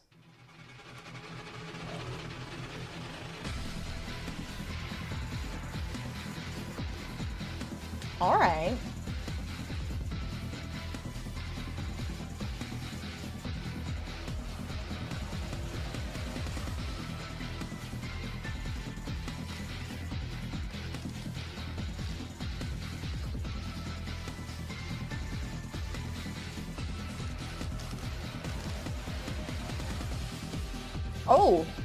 Oh yeah. It's almost like a dance. We almost got a dance here. Hell yeah. This is Doom. This only plays when there's 1 minute remaining. Oh, that's why And this everyone's under. It's called The Pressure's On. This is also an invasion theme for the other Resident Evils, where there was a multiplayer aspect to it where you could basically show up as Wesker or the Tyrant and stuff and just pop down and start tormenting co-op players. Because the whole point is, like, you're still trying to play through the game and you're just getting hunted down by essentially Wesker. I But see. that is from, like, the other games, which I do believe is... Which is... It's the puncher building one. Which one's the punching building 5. one? I forgot. That's 5. No, there's another punching building one. What? There's 2 boulder punchers? Chris Redfield does a lot of boulder punching. I mean, it's Chris Redfield. Of course he does. But yeah, anyways, I don't want to get on a full tangent about Resident Evil during a Silent Hill stream. I'm with Plucci in the same boat, which is holy shit, 2 cakes. I love both franchises. Don't get me wrong. Yeah. I love both franchises. And I will enjoy playing through both of them. You should at least pick. Yeah, you have to pick. And today, especially today of all days, I am in the Silent Hill camp. Yes. I am in the Silent Hill camp. Okay. So, let me get the music back on. So, where do we even begin? I want to discuss the what occurred during the endings first. So, we had the bad ending. We already discussed the bad ending with Harry, like, dead at the end. I'm gonna pull it up again. Womp, womp, womp, womp. Womp, womp, womp. Yeah, and don't worry. I'm not saying that you can't, like, I already said, I like both. I like both franchises. But anyways. Bad ending, or when will you learn that your actions have consequences? Yeah, when will you learn? When will you learn that your actions have consequences? And this ending, Harry doesn't learn, because the whole point of Silent Hill is to learn. This is the ending that we got the first playthrough. This is pretty much the ending that, unless you've played Silent Hill, you're probably going to get. There's just a lot of the amount of information you need to have to solve the side quests. You will either get bad ending, or, if you're somehow very lucky, good ending. Because Sybil is the main factor into whether or not you get the plus. Right. I see. So, can you get the plus ending in your first playthrough? You should be able to. You can't. Okay, that is something I did not realize. Okay, so you can. Most people won't, but Okay. they're most likely to either not deal with Kaufman, or deal with Kaufman because by accident. Because it's very easy to do it by accident. Because hello, motorcycle keys jingling at you. Ooh, I saw the motorcycle. I wonder if this puts it 2 and 2 together. Oh my Right. god, Kaufman. I see. Okay, so you can actually get the. So I was actually not under that impression. Also, welcome and thank you for the hydrate. I was under the impression that you could only get the plus endings by being a New Game Plus. No, you just need to follow like. Generally speaking, if you were to boot up the game right now, new game, you can go get the good plus ending. Okay, gotcha. But in the perspective of Vixie, who was less than an hour in, I would be impressed if you managed to do that, because the information you need, the 𝖍𝖊 information you get after you deal with 𝖍𝖊. Right. Okay. So Because you would have Kaufman, you didn't deal with 𝖍𝖊, and then Dahlia's like, wait, you have 𝖕𝖊𝖊𝖓. That's why'd you have that? You see 𝖕𝖊𝖊𝖓 get thrown at your daughter, by the way. Oof. Whole ass bottle and everything just smashed into her face. Baseball thrown at her, and then she, the demon is purged out of her. Then we have to go fight the demon. That is enough information to go, oh, red liquid equals 𝖕𝖊𝖊𝖓, 𝖕𝖊𝖊𝖓 equals demon out of body. 𝖍𝖊's out of control. What if we throw it at her? yeah. But it's too late by that point. Okay. So then bad ending plus is when you save 𝖍𝖊, but you don't. That was the one you were just talking about. Okay. Yeah. Save 𝖍𝖊, but don't complete Kaufman. That is very much just you've moved on from your dead wife. You're bonding with another person. You've moved on. You're still grieving, but you're moving on, kind of thing. You're progressing forward. You're moving forward. A lot of negative aspects, like negative feelings and trauma and whatnot, puts you in a stale position, a stagnant position. In a way, Silent Hill is just trying to get you to move. I see. Physically and literally in the case of the other world, but it's trying to get you to move. Yeah, okay, I gotcha. So But you didn't solve the problem, you just saved your own problem. You didn't solve the problem.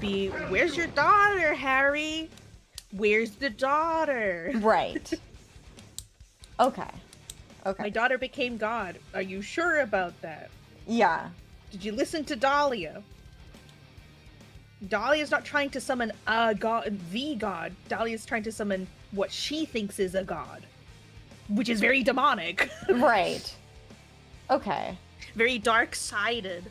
Okay, we'll expand upon that more. Let me wrap my head around the endings first, because I'm like kind of reeling at the fact that you can get the good ending plus. I did not realize you could get good plus in your first playthrough. It'd be impressive if you could. If you did, I mean. Okay, so I see the difference. So good, you can get the good ending and still kill 𝖍𝖊. Yeah. Okay. So you still get a good ending, but you just don't get good plus because you didn't use the bottle on... You can get the bottle, but not realize you need to throw it at 𝖍𝖊 when she's got the gun down. Okay. Okay. I got it now. Yeah, because I think because of the plus at the ending, my brain interpret that as, oh, you have to be a new game plus to get the plus ending. Not no, that there's... it's just like the extra. Yeah, it's like it's the good ending plus more. I see. Okay. Like the bad ending is the bad ending plus more. Which is interesting because, like, you actually do something good in the bad ending plus, but in the good ending plus, you only do good things. But in the regular bad ending, you only do bad things. Yeah, I would say it would be like DCBA. D being like you failed. End of sentence. C being you technically passed. It's passable. Yeah. And B and A being the you passed, but did you do a good job? Right. I see. Okay. So I gotcha. So bad ending is like failing. You failed. Bad ending plus is like you were really close, but You killed your daughter. yeah. That's really bad. Yeah. Okay. So that's Good dads don't hurt daughters. okay, so that's one thing I want to discuss because I don't understand the whole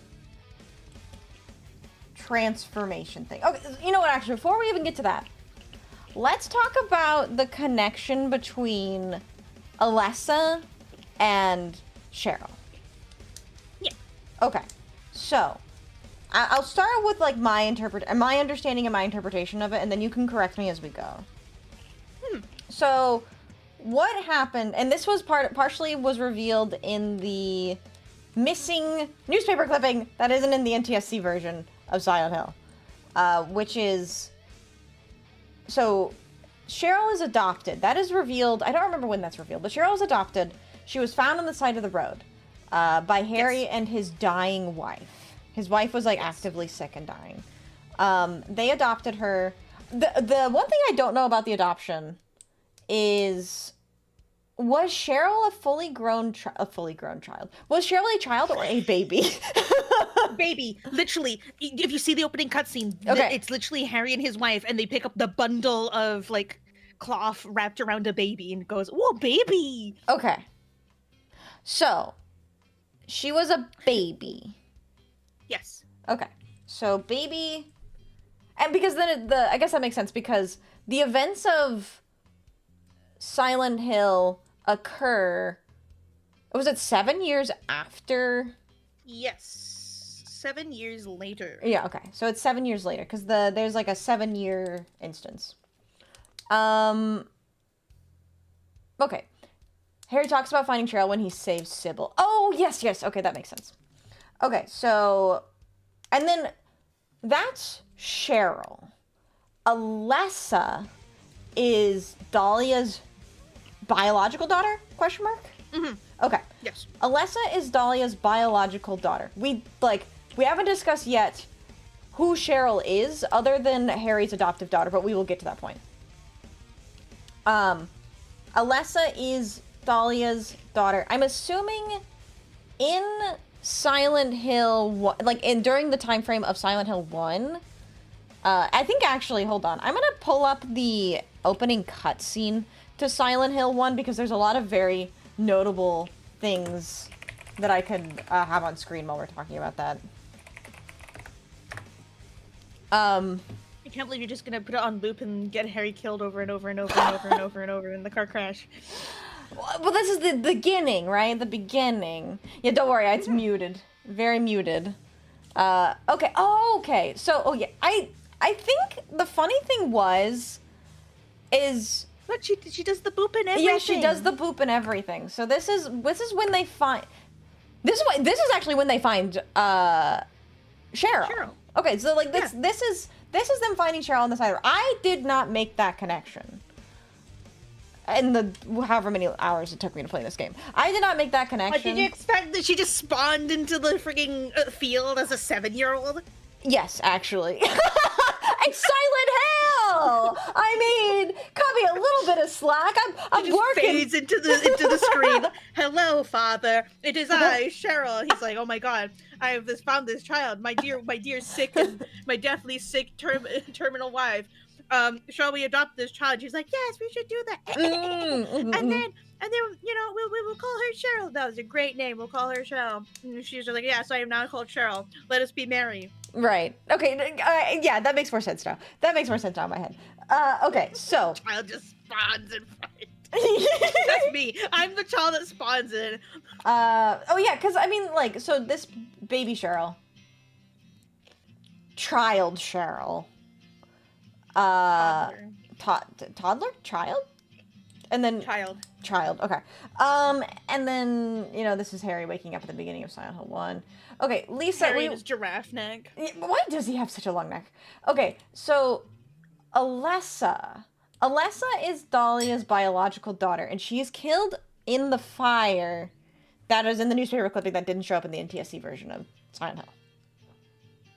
Yeah, But her then, life is prolonged for a long period of time. right. But she succumbs to the severe burns. It is like not 3rd degree, it's like 4th and 5th degree burns. Right, okay. So she's like... It's so heavily implied. She's cooked the whole way through. Okay, so... Alessa... Her life is prolonged. And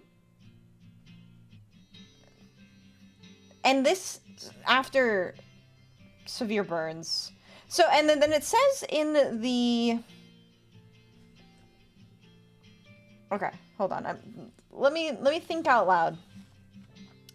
There is, in the newspaper clipping, they discuss it as a boiler fire. Is that true? It is actually an accidental fire. It is an accidental fire that was never done on purpose. Okay. It's what drives Dahlia mad, because Dahlia had plans. Those plans almost got completely ruined, and then she just goes mad because of it. Okay. So I mean, I like to say she was like a 1 to 3 out of 10 on the madness scale to begin with, because you kind of need to do that for her plans at that point. The moment Alessa was severely injured and then perished, that's when she went straight to an 8 to a 9 out of 10. Okay. So... Where 10 is just debilitating at that point. In the newspaper clipping, though, they say that she dies, don't they? Alessa? Yes. Yes. Yes, so according to the news outlets, she died, but she's actually being prolonged.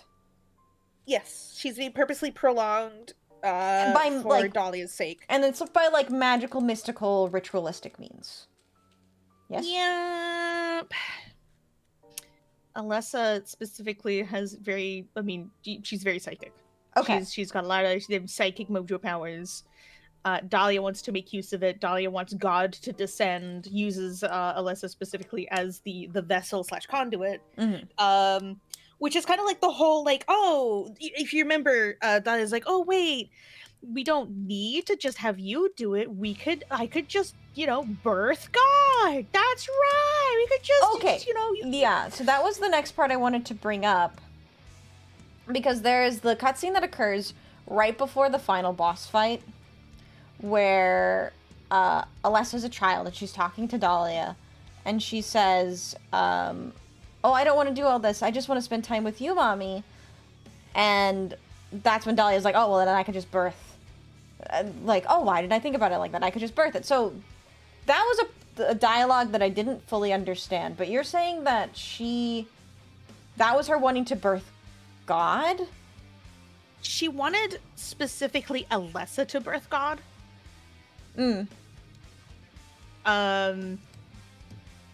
If I remember correctly, yeah, she wants to birth God through Alessa, and then uses like a whole bunch of like occult rituals. Mm-hmm. Very Judeo-Christian of like, oh, we're not gonna like impregnate her through normal means. God is going to impregnate Mary through godly means. Question mark. Okay. Same thing. In order to try and summon the what I think is like what she refers to as like the ancient god of Silent Hill, like the town itself, not the actual entity, but the town itself. If I remember correctly, one of those rituals caused the boiler fire. Okay, so it was which had Alessa trapped inside. It was an accidental fire, but it was caused by rituals that they were performing. Yeah, and then through the use of like magic, Alessa's life is prolonged as much as possible, and then she's put into hospital care. Right. Okay. Through Kaufman. Gotcha. Okay, so then... Interesting. So, basically, Dahlia wanted to turn Alessa into Mary to birth the savior of Silent Hill. In her eyes. Yeah, new god.tm. Yeah, okay. I'm with you so far. So then, so Dahlia wanted Alessa to be Mary and birth god. Okay. Yeah. / savior. Okay, and then where does Cheryl come into this? So, post-boiler fire. Imagine being a severe burn victim, being constantly, being funneled a whole bunch of essentially just constant rituals to try and keep her alive, to keep you alive. You would get to the point where you, as a psychic, having to deal with that severe amount of essentially torture. Right. What happened for Alyssa specifically is that she started resisting being the vessel. She's never approved of it. From the cutscene that we saw with Alyssa as a child being like, I don't want to do it. I don't want to do the thingy. Right. She starts resisting that entirely, and it got to the point that her soul split in two. Oh, yes, okay, yeah. So there was the whole discussion about the soul being split into two. Right, okay, so that's actually... Bilocation, I do believe, is the actual word for it, but... Or bilocation. Okay, so... Then this was, either accidentally or by... Yeah, bilocation. But this was Alessa's own doing. Also, welcome in. I'm so sorry, Yeah. We only speak English. I'm sorry, I do not know what you were saying. But welcome in. I will say as well, I'm gonna miss some chats today. We are very, very deep in discussion. But, so... Where was I? So Alessa caused... Ooh, what did I just do? I see what I did. Alessa caused the soul splitting. Yeah, she split her own soul using her own power. Bilocation is the term. It's the soul being in two places at the same time simultaneously. Yeah, so it's her doing, whether intentional or not. I see. Cause soul splitting, which causes Cheryl to exist. Yeah. Okay. It basically creates a new form, which is just the newborn baby Cheryl that Harry Mason and his wife finds. Which is Jodie Mason, by the way. Oh, her name is Jodie. Okay. Yeah, Harry and Jodie Mason. Cute. And then becomes Harry and Sybil. Cute. Okay. All right. So I'm with you now on how Cheryl came to be, how she was adopted, her connection to Silent Hill, and why she was drawn back to the town. Mm-hmm. So you said something about Alessa dying. She's kind of like in a death state, where her actual self is kind of just defunct. She's not like actually dead, but I would say like just defunct. She's unable to move. She's unable to do anything. She is just stuck in this perpetual state. Probably all of her nerves have gone at this point because it's been years. It has literally been 7 years from the point of the fire and her prolonged existence to Cheryl being old enough to, go to Silent Hill. Yeah. Yeah, so it's kind of like still alive, still functioning, just not in a normal living position. Right. Okay. I'm with you now. Still trying to, through Dahlia, have God birthing happening. Okay, so even though... God, that's so messed up. So, during the process of this girl turning into a woman, because she's like 7 years... She's the age that Cheryl is when Cheryl returns to Silent Hill. When she is burned, right? So, Alessa's burned at 7. Right? Or is she older than that? I can't remember how old Alyssa actually is. That's a good point. Yeah, because basically what I understand, because there's the cutscene right before the final boss where Dahlia drags her through the hallway or whatever. And she's a child there. But then in this cutscene, she's 7. She is 7 during the boiler fire. She's 14 in the events of Silent Hill. And they're trying to impregnate her? Yeah. Me doing very slow nodding right now.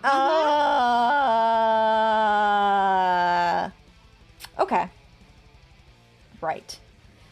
Gotcha. So this In is the a Gillespie house. 14-year-old girl, by the way. Alessa's a 14-year-old girl.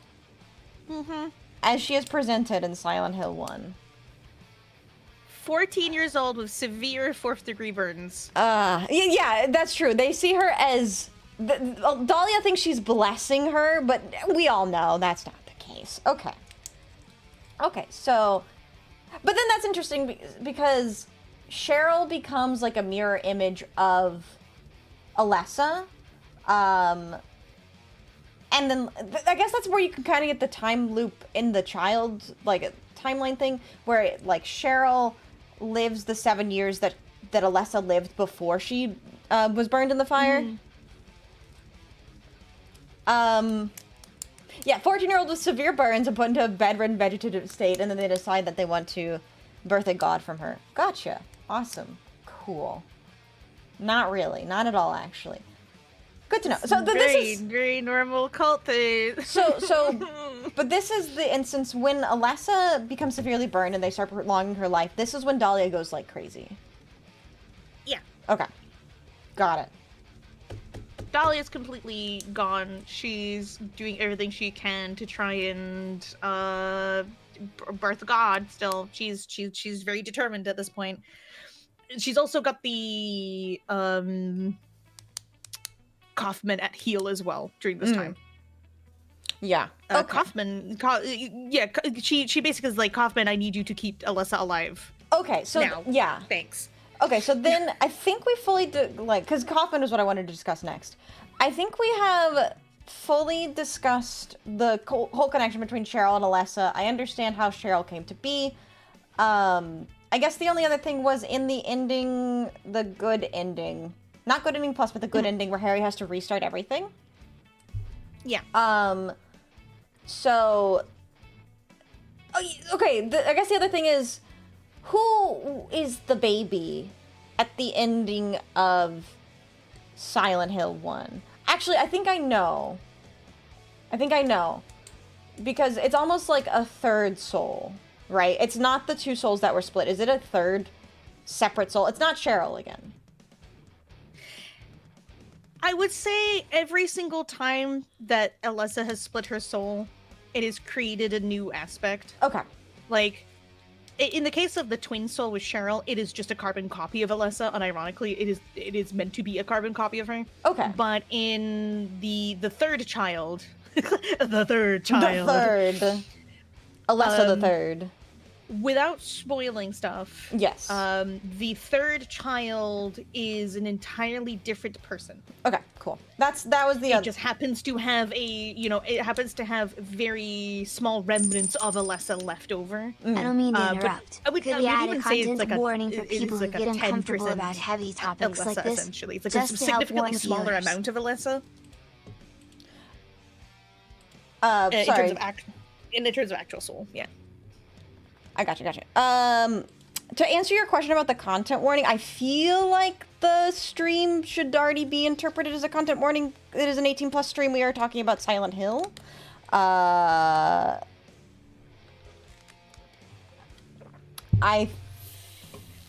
feel like it's probably already implied.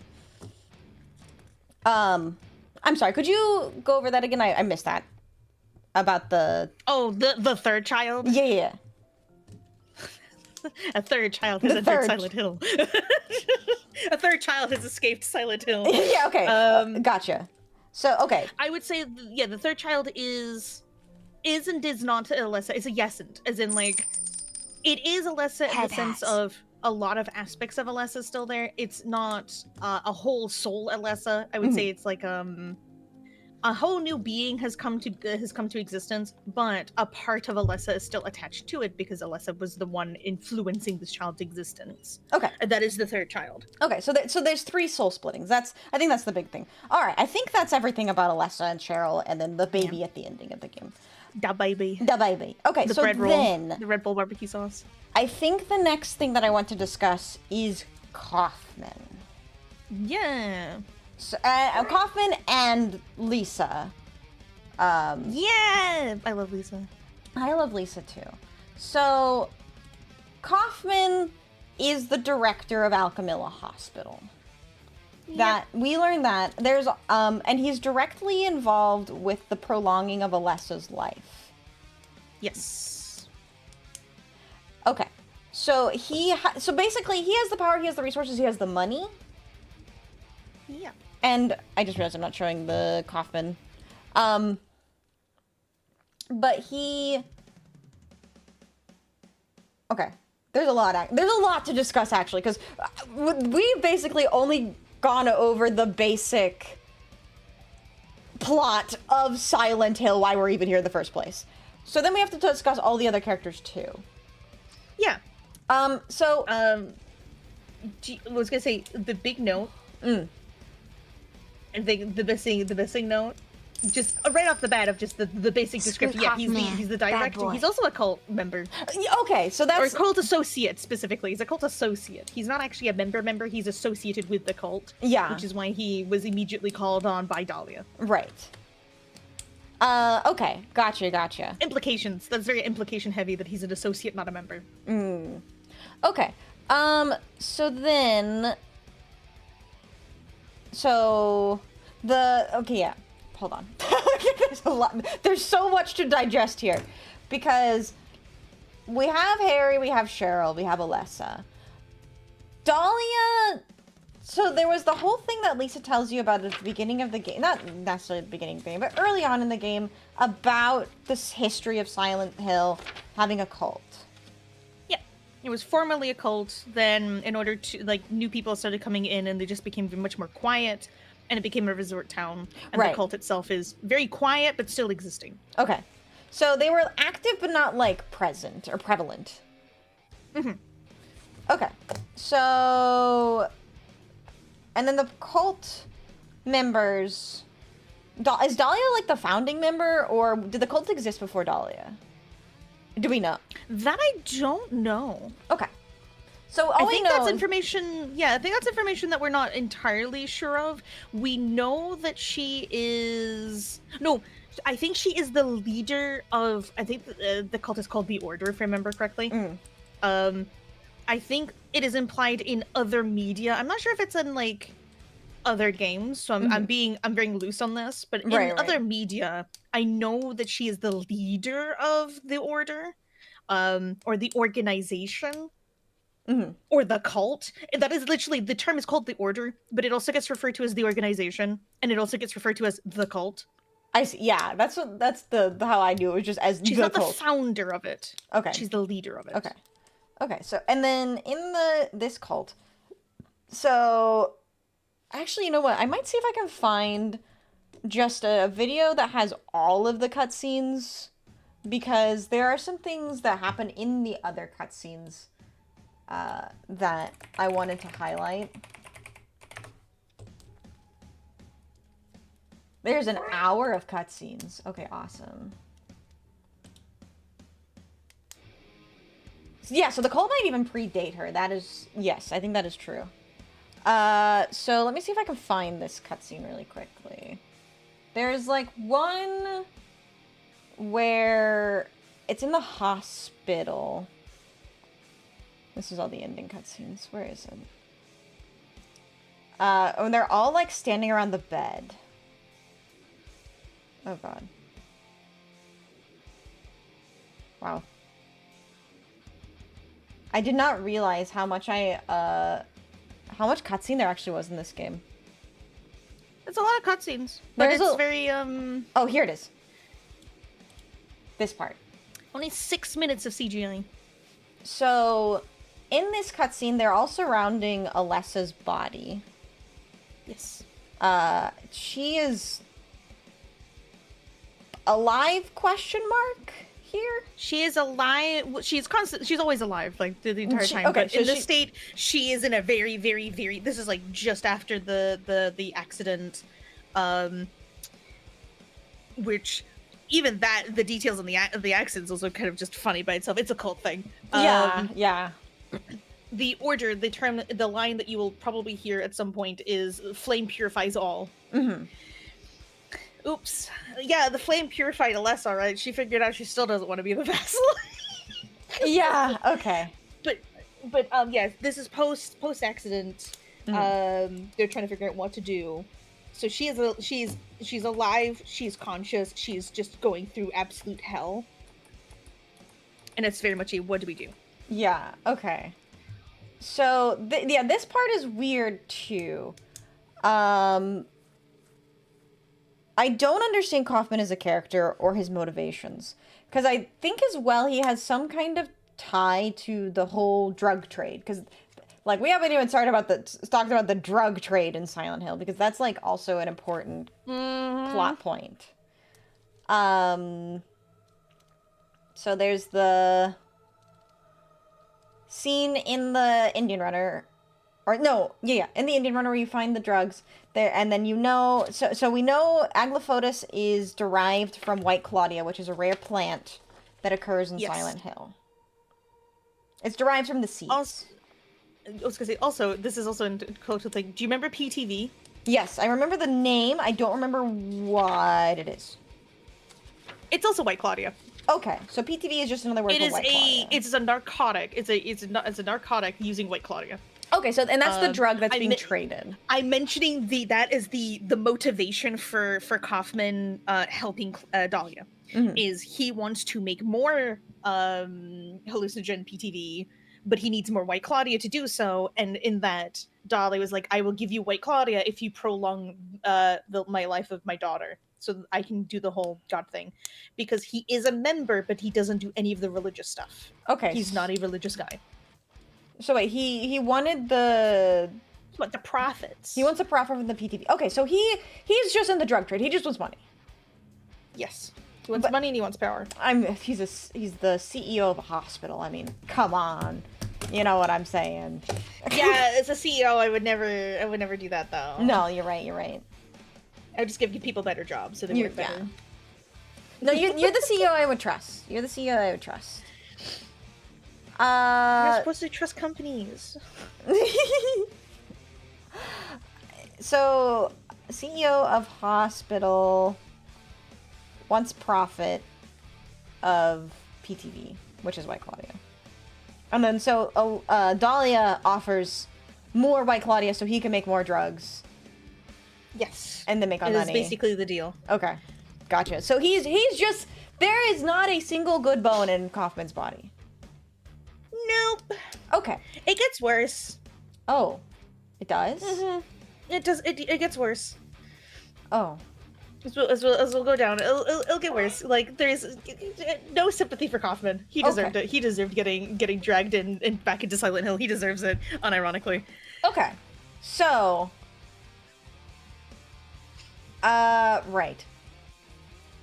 Let me think. Is there anything else about him that I don't understand then? So he's just evil bad dude. Oh, maybe there's maybe the fact that he threw a vial of 𝖉𝖊𝖓 at the incubus despite the fact that he's a member of the cult. Yeah, so what's that about? He didn't get his Claudia.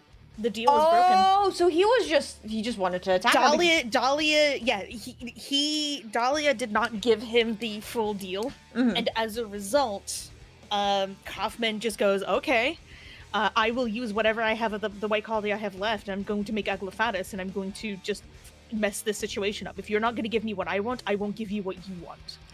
Gotcha. Okay. So he'd actually, like, he's only, very lightly associated with the cult. He's more in it for the power. Yeah, it is full mistrust that he keeps and stores samples of 𝖉𝖊𝖓 around, and Dahlia tries to get rid of a lot of it, and there was just one source that she missed, which was the one that got the baby god deletus. the baby, the god fetus deletus. The funny thing is that's actually how it's described. It's just abortion fluid at the end. And I'm like, that's not the correct usage. I would not use that as the word, but okay. Technically speaking, if you're going to give birth to a god and you're trying to stop the birth, that is technically the correct term. I guess I will take it. You know, okay. Understandable, honestly. Okay. So, let me think for a second here.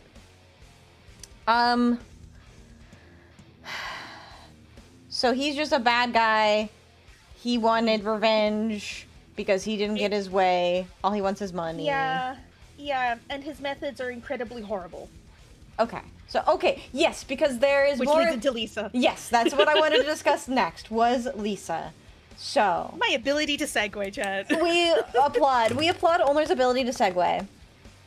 Okay, so let's... into poor Lisa Garland. Yes, so let me find a good cutscene with Lisa. Because we... Hopefully not the one where she goes all bloody, because that's just sad. That is just sad.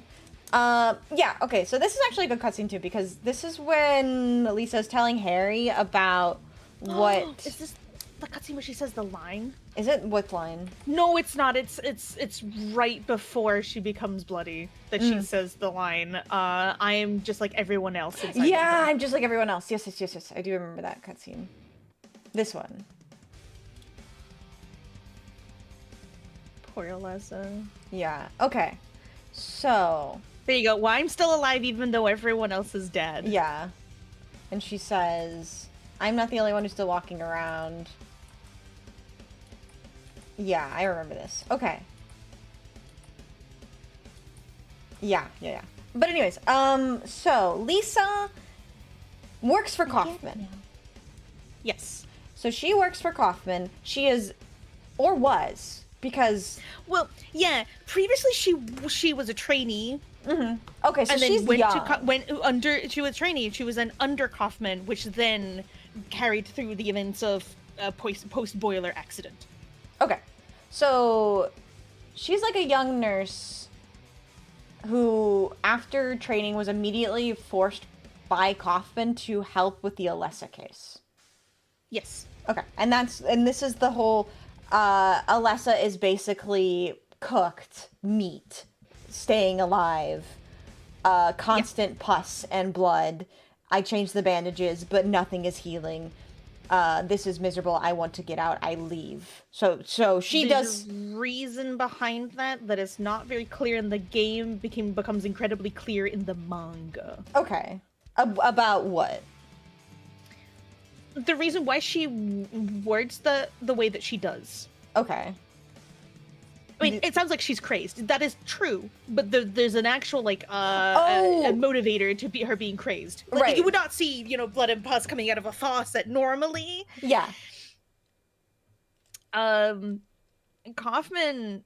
Well, I will backtrack a smidge. Okay. She was a trainee prior to the boiler incident. She was going through training. Mm-hmm.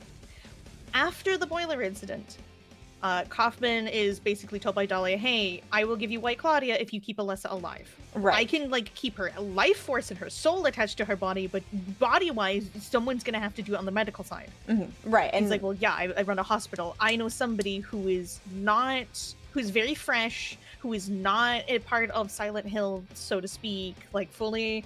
I can just have her just shoved in that room 24/7. That's Lisa.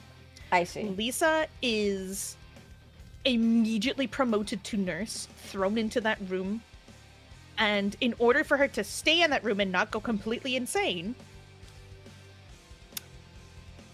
she is injected PTV repeatedly over the entire prolonged time. That is information that is incredibly vague in the game, that you only get the manga as actual hard details, that she is one of the victims of PTV. I see. Also, welcome in, Raiders. How are y'all doing today? We are having a very deep discussion about Silent Hill 1 right now, but I hope you're doing well. I hope you had a lovely stream. We are currently discussing Lisa Garland and figuring out what the hell is going on. I appreciate that, Slip. I appreciate it. If you guys need a raid run, totally understand. I will say I'm missing a lot of messages in chat today because we are very heavily discussing Silent Hill 1 is a very dense game. And I just finished, I don't know, I guess in total, a 30-hour playthrough. And Ulner is my consultation. Hi. Yes. Okay, so Lisa was forced to work on the 𝖍𝖊𝖊 case. Yes. Not just through, being forced to work, but being drugged to work. And blackmailed for being addicted to it. Oh, okay. I think I did actually pick up A little there was blackmail. Yeah, she was blackmailed into it as well. So it's like, hey, I know that this is happening because I'm giving it to you, but I know that this is happening. If you want to stay under you know, the ropes with this, keep Alyssa alive. Yeah, because I will promote you. I'll do everything. So the note about I'm just like everyone else, was that a reference to being addicted? Or is that It's a reference? double meaning. Okay. It's a double meaning. Yes, one of the meanings is she is one of the victims addicted to PTV. But Vixie, where is everybody in Silent Hill? The other world. Well, not just in the other world. I just mean in general, like the regular people, because some of those people are not people anymore. But some of those people are just. Some of the monsters are not people, and some of the people are monsters. But more in all, wouldn't you say that most people in Silent Hill are dead? Anybody that goes into Silent Hill never seems to come back out. Are you telling me that Lisa is dead?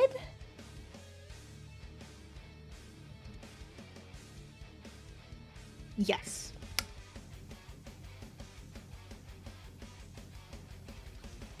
Oh, okay. I'm gonna need a heavy explanation for this one.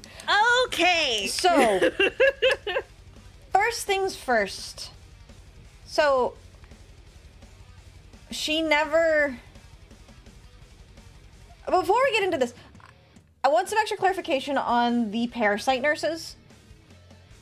Because all the other nurses in Silent Hill turn into those monsters with the parasite, and the doctors turn into those monsters with like the parasites on their back. But I remember vividly, you told me multiple times, that is not what Lisa is.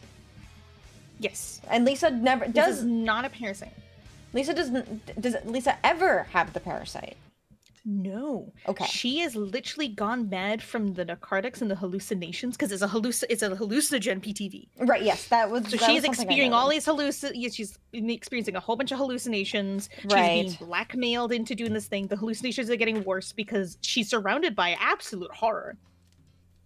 Absolute horror of a burn victim inside of a room that is covered with, like, you know, pinned insects and whatnot on display and stuff. So all of her descriptors that she says, like, oh, you know, blood and pus from the faucets, there's insects everywhere. I mean, that's just the room that Alyssa was in that Lisa had to take care of. Anybody in that position would go absolute mad. Right. And because of that, she is dragged into Silent Hill. Okay. And she is a victim of Silent Hill. So she didn't make it. She is one of the victims of Silent Hill. Oh. And my God. I think this happens before the events of Harry coming in too. Oh, so she's not like this is. She dies before the events of Silent Hill, the game. So every time Harry is talking to Lisa, even when they're not in the other world, it is not actually Lisa? Yes. That Lisa is like the remnants, the remaining like existence of Lisa. She is not aware that she is dead until that very final cutscene where she's like, oh, I get it now. I know why, you know, I'm just like everybody else in Silent Hill. Right. She realizes she is dead this whole time, and that last cutscene hits way harder when she realizes she's been dead this whole time. And it's Kaufman's fault. Yeah. During the first encounter with her, Harry asked about the creatures he saw and asked if she saw them too. She never answers. She doesn't, does she? She's not aware of it because the Lisa that you meet is like a snapshot of Lisa prior to everything. Until the ending. Until the ending where she realizes that, you know, she was forcefully addicted onto a drug. Kaufman did all that stuff to her and she died helplessly. I think the details of the manga of it specifies that her boyfriend sees like one of the creatures in Silent Hill. Like an angel-like creature, and he tries to fight it and then chases after it, and he knows that Lisa's like going crazy and it's because of drugs. Because I think his name is like William something, I can't remember. Mhm. But he's trying to uncover the truth behind everything as well. And he was too late, finds Lisa dead to the like an angel Silent Hill creature, and that is basically what happens. I see. So She's- she That's is in the like manga, both though, literally and like literally and figuratively killed by Silent Hill. Yes. And like because it's like Silent Hill the town, and then Silent Hill the entity, and then like Silent Hill the characters. Because Kaufman like- kills her, the creatures of Silent Hill kill her. And Dahlia's the cause of everything, so she's also to blame. Yeah, and yeah, good point too. She's also imprisoned in Silent Hill. Yeah. Okay, and then Tyler brings up a good point too. She's like able to move between the worlds, between like the normal world and the other world, and it's like at free will, because at the end she drags, because in a way I feel like you could almost say that Silent Hill is a degree of an interpretation of purgatory or hell. It's a manifestation of somebody's experiences and traumas and such. Right. So And this is from the perspective of Alessa. The only human beings she remembers would be the nurse that looked after her and Dahlia. I see. And maybe Kaufman. I But see. this is more of a slight theory. I think Alessa is manifesting Lisa, and Lisa's just not truly being it's just not truly dead, because obviously she's not aware that she's dead. Right. She's an existence that thinks that she's still alive, and because all of the manifestations are leaking out into normal town Silent Hill, Lisa's now able to go into normal town Silent Hill. Then she realizes that she's no longer here and just dies. Except she's a part of Silent Hill now, as opposed to Silent Hill, the other world, as opposed to just, she's very aware of it. I see. So then she can almost like use the powers of being a part of the Silent Hill entity to her advantage. Which is why she crawls out of the grating at the ending to grab Kaufman. Yeah. She wasn't actually there the whole time. She wasn't there just hanging off of the yeah. grating like, I'll get you, Kaufman! Yeah, so quite literally crawls out. Gotcha. Okay. There's no hole there, too. She just crawls out from, like, absolutely nothing. And just Crazy. grabs Kaufman and goes, nope, you're staying here. Welcome to Silent Hill. You didn't improve. Yeah, because Back to therapy! Yeah, because Kaufman never learns anything. He, he solved the problem through his absolute petty spiteness. He didn't get what he wanted, so he was not going to give anybody else what they wanted, except it worked out for Harry. He got what he wanted instead. A child. Yeah, a child and a wife. Wow, crazy. Wow. So all of Alessa's memories... I went to Silent Hill and all I got was a bread roll and a wife. Yeah. All of Alessa's memories are linking to Silent Hill, making up moments of her memory. Yeah, that's what I'm understanding, is like... everything in Silent Hill is an interpretation, and I think this is for like every game, almost every game in the franchise, at least the trilogy. Yeah. The first trilogy is like every interpretation, or everything that you see in Silent Hill is an interpretation of the person's own psyche who is experiencing or is being drawn to Silent Hill. Right? Yeah. Okay. Even like the monsters themselves have some form of representation. And you'll see it like across all of the Silent Hill games, like, hey, this thing means, like, I don't know, like, the nurses being parasites literally is Kaufman being the parasite on the nurses. He is in control of the nurses entirely. Alessa can't do anything about trying to convince him to do anything else or trying to let her move on. No, Kaufman is in control. He is the parasite. I gotcha. Oh yeah, and there's the fire in the alcove, which is like a reference to Alessa's burning. Yeah, it's a lot of little details. Okay, and that's a good question too. What about the school? Why is... I mean, she's a kid. I guess that's true. It's just simply because she's a She child. may be 14 now, but she's still got the mentality of a 7-year-old because she's just been locked in essentially torture purgatory for 7 years. Nothing is going to improve. Yeah. And so then like the baby children in the baby children, that's so, the ghost babies that you see all over Silent Hill. Baby children. Yeah, the baby children. As opposed to the adult children. They're like an interpretation. I feel like you get very philosophical with the ghost children, and like they're a representation of like lost innocence, and they drag you down under, and you know, whoa. But I think there's probably also just like she was a child and she was surrounded by children. Yeah, it's a lot of the stuff is very, very childlike in terms of like thoughts and behaviors because it's a 7-year-old. Mm-hmm. Yeah. It is literally just a perspective of somebody who's just stuck in the mental state of a 7-year-old because they've not been able to progress or move. Yeah. Into that state, which is why she manifested the way that she did. Mm.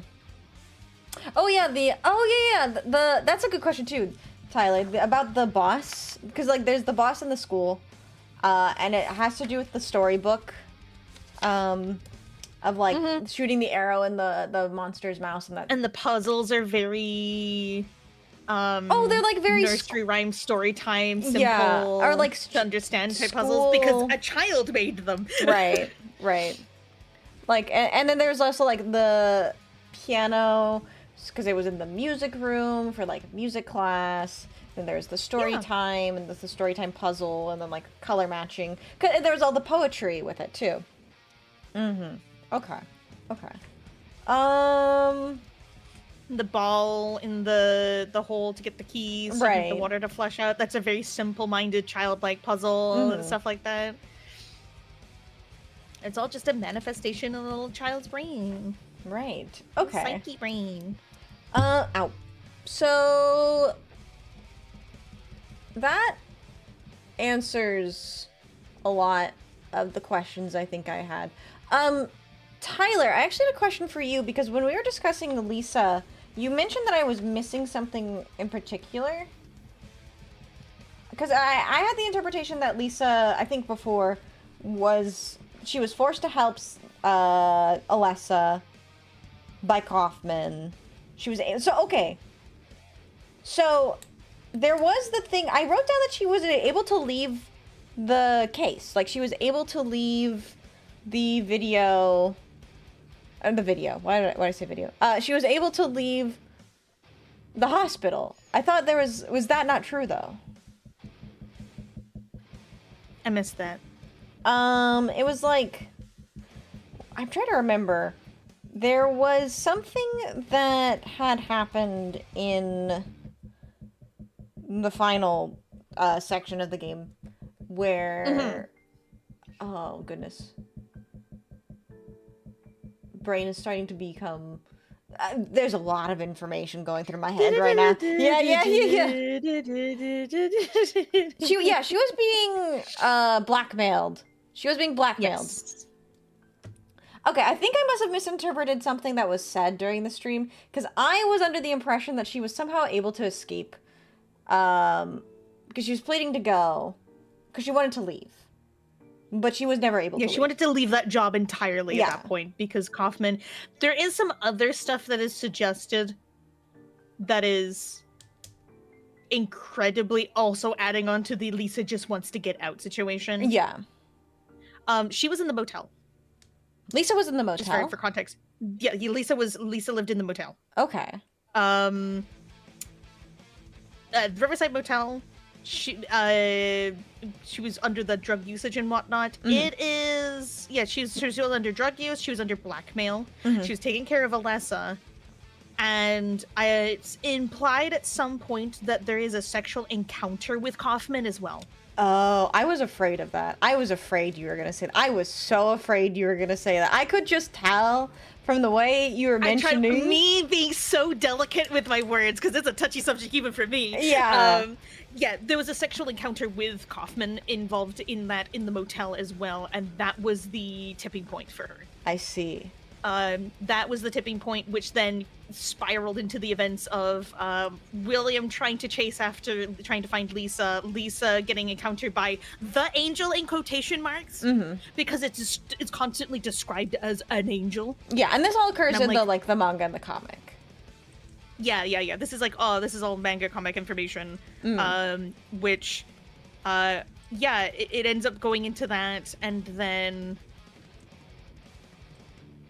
she dies. She then is kind of like we're not sure if that's the same Lisa. Oh, okay. We're not sure if it's the same Lisa or if it's a thought manifestation. Like, Alessa has created a human being that has died and is technically aware that they're dead, but they're not consciously accepting that they're dead. Because the moment they consciously accept that they're dead, they're dead. Which is what happened with Lisa, is that she just collapses. Right. I see. So that's what was happening in the really sad scene after, like, this one here. This is when Lisa realizes that she is already dead. Yes. Okay. I don't want to watch it all the way through because it's too sad. But, okay. Yes, I agree, Obsidian. It's so sad. We do not hate Kaufman enough. Thank you. When everyone was just like, "Oh, it's Kaufman," you were just being so neutral with Kaufman. I was like, "You need to hate Kaufman more." Okay. Slams desk when you find out. Fucking hate Kaufman. I like. We love women in this household. We hate Kaufman. This is true. All my homies hate Kaufman. This is true. Oh my god. Okay. It was really. If there are no Kaufman haters, I'm dead. Yeah. Kaufman's #1 hater. If there are no Kaufman haters, then I'm also dead. I believe.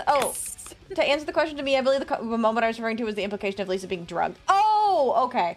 I feel like there was I didn't realize directly that she was being drugged by Kaufman, but I think I had understood that she was probably an addict. But I didn't realize that she was being directly drugged by him. Yes, Kaufman was supplying the PTV.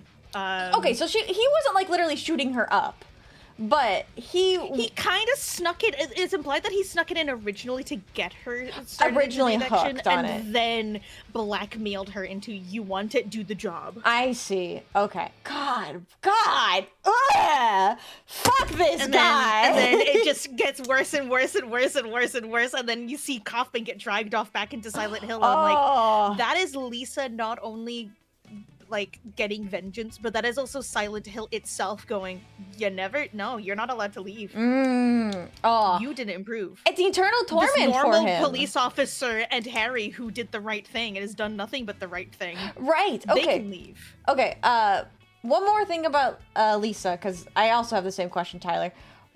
She said she was not allowed to leave the basement. Or enter the basement. Enter the basement. The basement is different from the room, I think, that Alessa was in. Yeah, because there were like 3 different rooms. There was the one which had the butterflies in it, which was Alessa's, like... What is that? What was that? I think that was Alessa's room. Okay, so that was like her room. But why that's did Alessa's that... room with the butterflies and stuff in it. Was she not always in the hospital room then? I don't quite know. Okay, so it's just kind of weird to begin with. Yeah, it's kind of weird to begin with, but yeah, it's supposed to be Alessa's in that room with all the insects.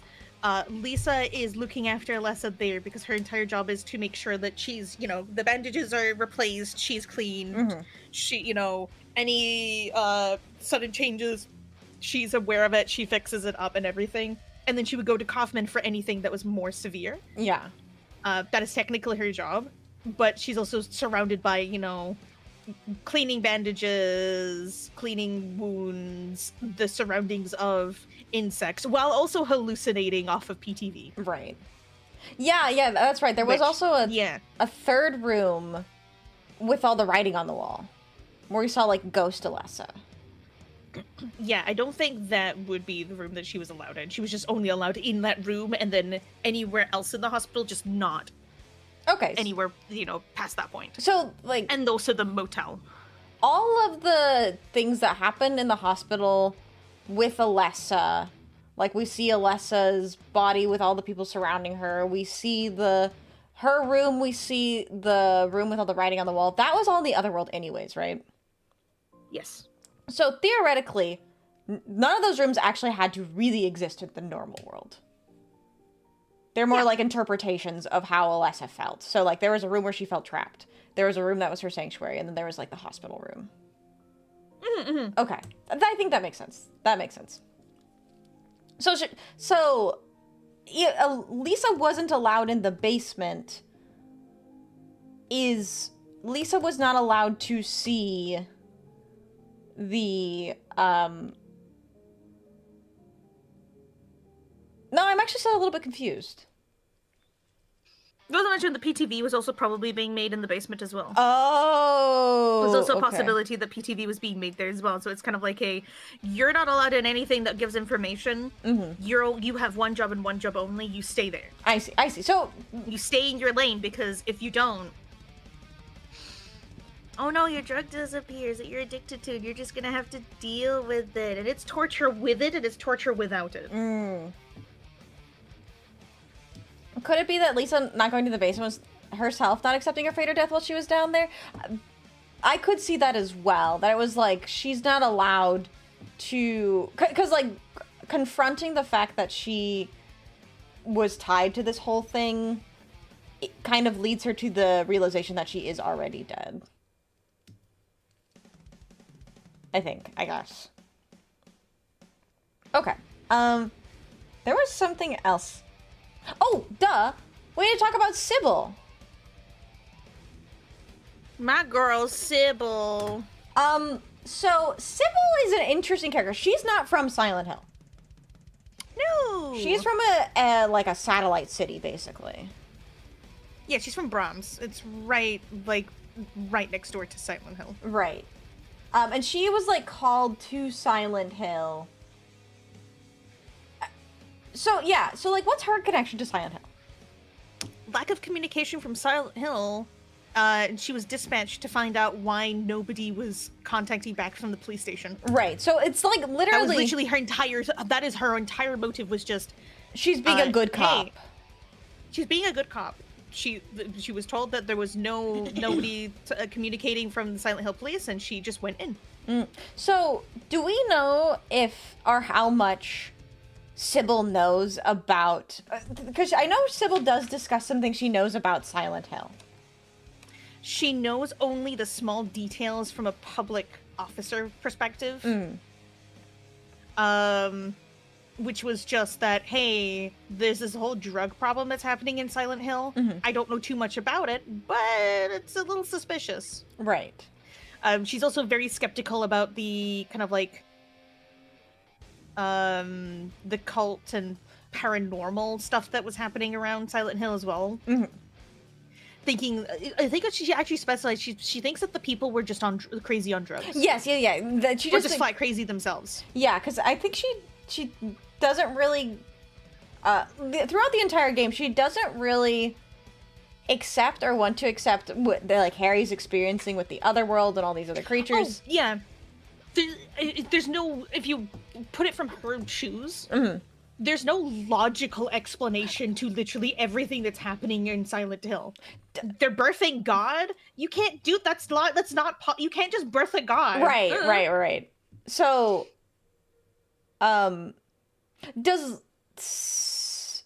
okay, right, yeah. So she's just in this. She's the most normal person here. Literally the only reason that she is here in Silent Hill is because she was worried because she was missing contact from Silent Hill police. Yeah. And then she just helps Harry as a good cop would. Finding his missing daughter. Yeah, and then she ends up realizing the truth of what is going on with Silent Hill, and then gets parasitized. Okay, so let's talk about that, because I think that's the final piece that I am still trying to understand. There's this whole parasitic thing. Yeah. And then there's this also... So 𝖉𝖊... Hold on, how do I put this into words? So there's the normal world and the other world. Harry frequently goes between both. Yes. There's like specific triggers I know, like gameplay-wise. What is actually happening to Harry when he goes from the normal world to the other world? Like, is he actually experiencing that, or is that like a psychological thing? It's a weird bit of technically it's a yes. It's just a yes. Okay. Like, he is experiencing it on both fronts. It's kind of weird because it's like, is the whole thing in his head? Is that why he's, on the bad ending, just dead on the road? Right. Kind of. Silent Hill is a lot of stuff going on in your head. But also it's can also be physical as well. It's very much a yes on both fronts. The monsters and whatnot that are around normal Silent Hill are very real. There are manifestations of Alessa's power into the real world. It's all bleeding through. Hence the other world is invading our world. It's getting through. Yeah. I remember that. Okay. So, like... And Sybil being the most normal person in the entirety of the game. I think, Tyler, there's monsters in both the normal world and the other world. There were always monsters in the other world, but they have just started to bleed into the real world. Yes, that's why you only see, like, the bats and the dogs initially, and then you go to the hospital and you'll see the parasized, the puppet doctors and the puppet nurses is what they're called. Yeah. And then it just gets worse and worse and worse as you travel further and further and further into the game. Okay, so then... Because it's just... It's manifestation. Manifest your goals. So then the... Okay, so there's puppet nurses and puppet doctors. And remembering that this is all through the interpretations of a 7-year-old's lens. Yes. Does Alessa herself know anything about Kaufman's influence on the hospital, the nurses, and the doctors?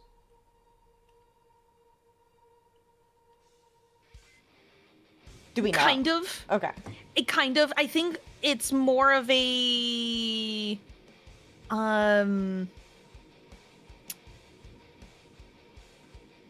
It kind of feels like it's she knows that they're nurses and doctors that are under Kaufman, but she's trying to be like, hey, I don't want this, I don't want that. They're clearly under orders to keep her alive. They're under orders to do this and that. Right. And she can't tell them to think otherwise. She can't get the child thinks that they're being controlled by some sort of big evil guy because they're not listening to her. But they're also probably afraid. In the case of Lisa especially, being terrified. Right. Or maybe it is actually just the manifestation of Lisa being unable to really help this child in any shape or form, but she has to do her job because Kaufman said so. Right. Okay. And it's just kind of manifested as just this parasite attached onto a person trying to control them to do what is needed. I see. Okay, so then going back into the parasite, and, like, the whole 𝖕𝖊𝖊𝖙 thing. Yes. So... 𝖕𝖊𝖊𝖙. 𝖕𝖊𝖊𝖙. It's a very funny name. This is the tool, I guess you could call it. It's a liquid. It's this mysterious red liquid. Yes. It's what you use to save 𝖊𝖊. Oh my god, hi Kaiju! Welcome in Raiders, how are you doing? Hi! We are currently discussing Silent Hill 1. There's a lot going on, but welcome in! Hope you guys had a lovely stream. We were just about to get started talking about the 𝖕𝖊𝖊𝖙, which is the magical red liquid that, by the way, spoilers, of course, Silent Hill 1 spoilers, but the red liquid that you use to save 𝖊𝖊 is the 𝖕𝖊𝖊𝖙, which is a derivative of the White Claudia that is also a derivative of 𝑃𝑇V. Does Kaufman know that? Yes! So Kaufman... That's why he uses it. He knows that 𝖕𝖊𝖊𝖙 is used to purge demons. Okay. So it's both used to purge demons, and it's also a hallucinogenic drug. It's used to make a drug, yeah. That flower is incredibly rare, only seen in... Silent Hill. Silent Hill, Maine. Oh, this is Silent Hill's in Maine? Okay. This is in Maine. Silent Hill's in Maine. I did not that. Also, all good, Kaiju. Hope you have a great rest of your day. Thank you so much for the raid. I really do appreciate it. Okay. So, explain the parasite doctors and nurses. Are they In and connection to Sybil, or yeah, because puppet because they attacked her. Yeah, they attacked her, which added a parasite onto her. oh Like that's how the parasite came to be. And then she's under the same orders as all of the other puppet doctors and nurses, which is remove any, hostile entities, protect Alessa, keep her alive, etc., etc. And that's why she views Harry, the parasite views Harry as a threat because he's trying to find his daughter. I see. Cheryl, who is Alessa, who is the problem. Yeah, she is the source of everything that is Silent Hill. So if she is removed, then that's like a problem. Uh-oh. That's a big problem. Okay. Well, I think I have a good understanding then. What a weird game. Still has no backstory. She's just a normal cop. She's supposed to be the grounding unit. If you want to do storytelling, she's supposed to be the grounding element. Yeah. All this absolute batshit stuff is happening. She's the grounding element that goes, I don't believe you, until she finds the truth, does believe it, and then oops, she's also being affected by Silent Hill. She's a parasite now. And then you throw 𝖊𝖊𝖓, a small amount of 𝖊𝖊𝖓 at her. She's then removed. The parasite is removed. He goes squish. Yeah, that was such a funny scene. I did not expect him to do that. So good. Of just going. Harry, like, yes. He has to be like one of my favorite protagonists of all times because he is so weirdly nonchalant about it all. Doesn't know how to operate a clock or anything. It just explodes. And he's just like. Yeah, he's just kind of there. All he knows is where daughter. Is it Harry when he opens the bag of jelly beans and it just it just explodes? Is it him? Oh, it's so funny. I think I was gonna say it's him that he opens the bag of jelly beans and it just explodes. Yeah, and then he asks the aliens if they've seen a little girl. Yeah, Harry does open up the jelly beans. Okay. So he's the jelly bean guy. Yeah. I will say this is like the world's tiniest, pointlessly vague spoiler for Silent Hill 2. James Sunderland is known as the toilet demon. Awesome. You're welcome. Enjoy Silent Hill 2 with that information. Thank you. He's known as the toilet demon. Thank you. I will. Okay. Well, I think all of my most burning questions have been answered. Chat, you have been such kind listeners. Do any of you have any questions about Silent Hill or anything that you want us to discuss that we may not have brought up? Oh, I guess one thing is all the references to demons that happen in the hospital, like the names of the demons and stuff. That's just more references to the cult, or is there just a demonic? Yeah, that's cult references. Yeah, that's very cult referencey stuff. Okay. Like the knowledge that Alessa would have in terms of the cult as well, because she's a part of it. She's part of the order, the organization, the cult. Yeah, one more fun fact to add. Always happy to hear fun facts. The good ending boss is called the Incubus. The bad ending is called the Incubator. Yes. Oh, yeah. Okay, that's interesting. Oh, that's such an awful. That's awful. I hate that. Silent Hill has a lot of connotations towards motherhood. It's insane, and I'm so glad about it. Including but not limited to. Yeah, Incubus and Incubator. Yeah. I did not mention Incubator. I was just like, to me, it's just God baby. Incubator. It's always referred to as it's always referred to as Wuthering Heights. God, yeah. I'm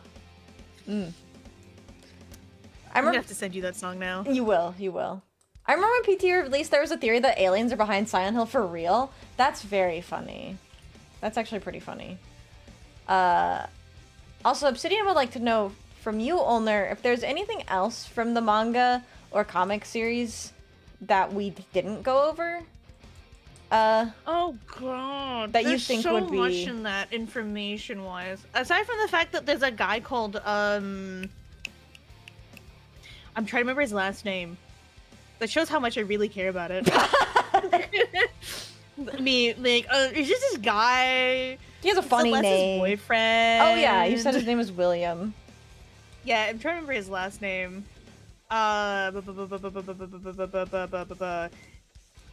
It's William something. Mm-hmm. And his entire deal is he wants to find the truth behind what was going on with Alessa because there was something really suspicious about it. Yeah. And he does actually find out that it's a cult. And then Oh. Alessa's still alive. And then Lisa, which is his freaking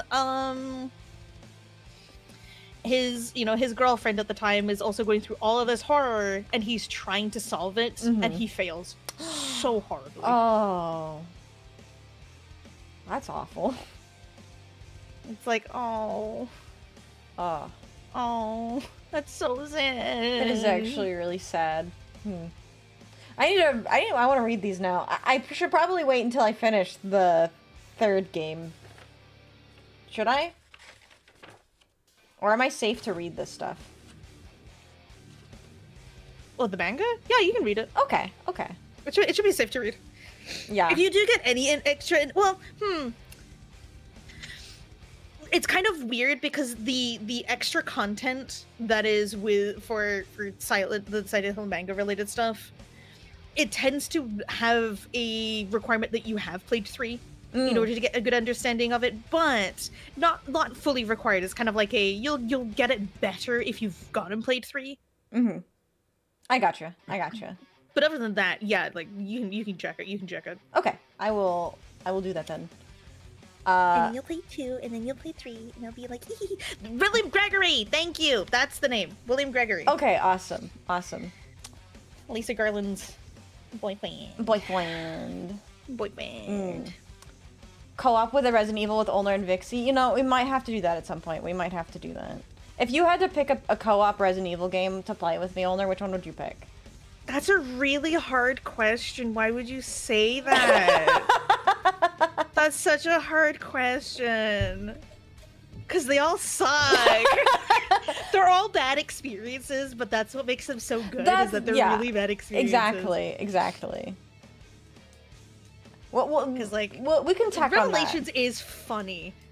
Revelations 2, I will constantly make Portuguese quotes constantly, because there's this one YouTube video of Resident Evil Revelations 2, I think. But it's played in a different language, and it's all in Portuguese, and they're just like, that's where I get the increíble from.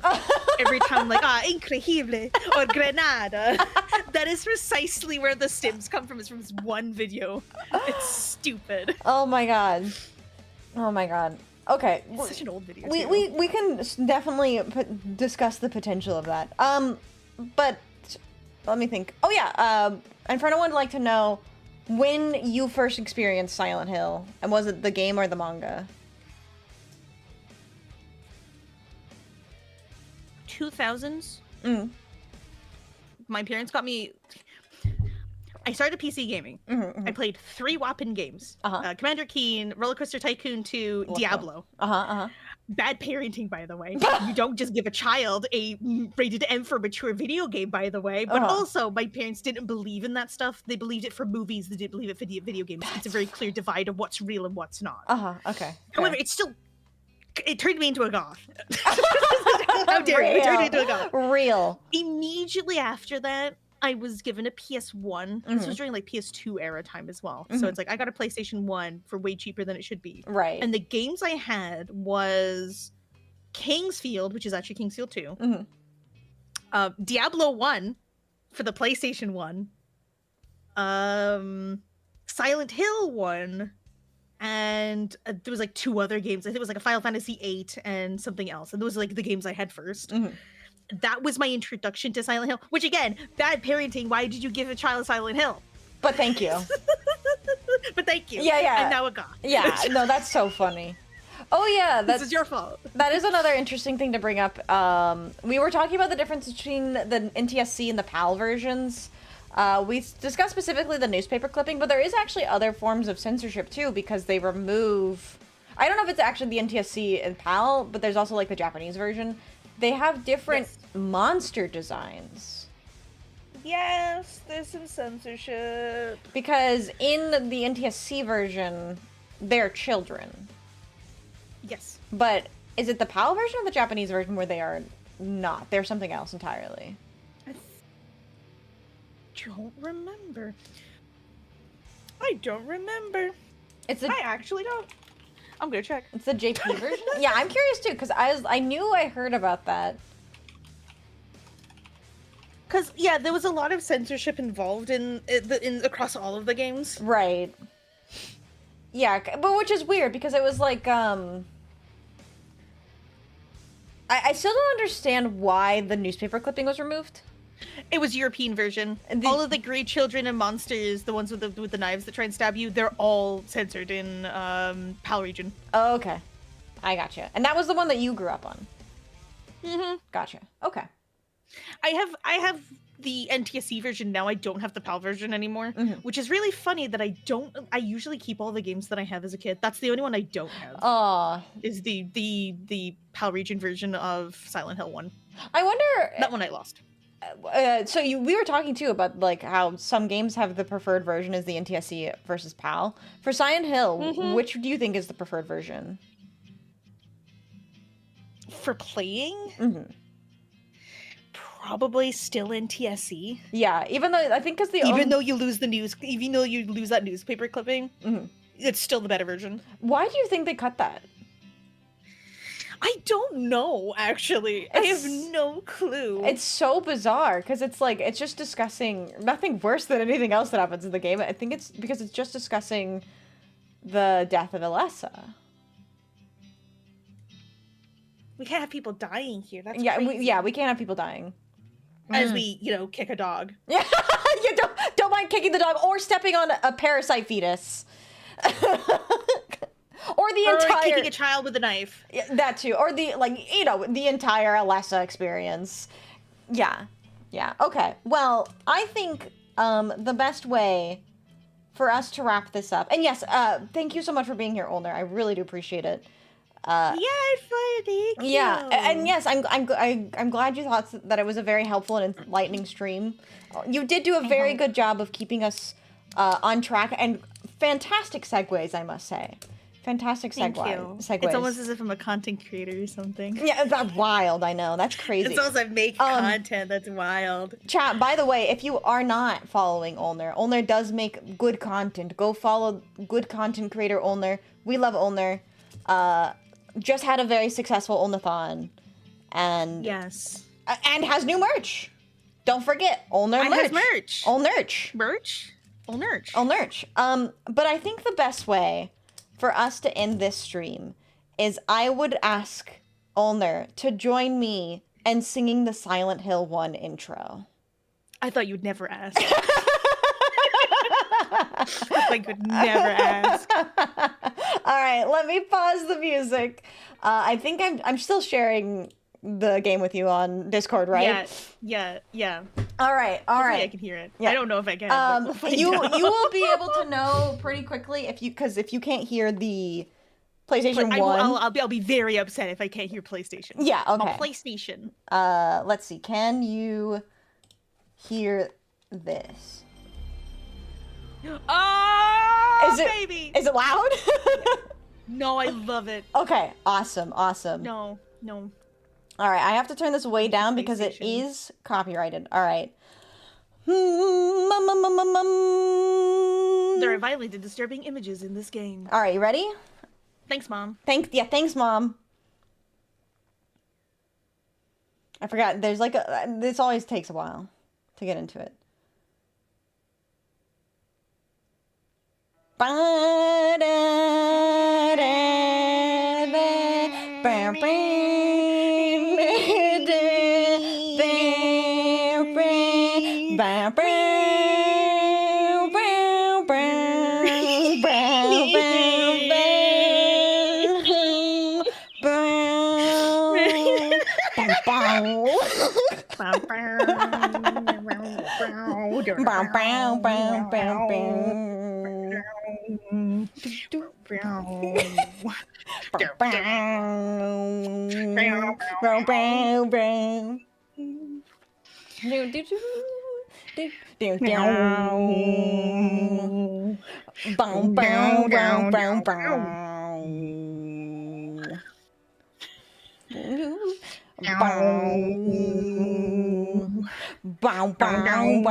Ba ba ba ba ba ba ba ba bum bum bum bum bum bum bum bum. Get him, Lisa. Bum bum bum bum bum bum bum. Man running.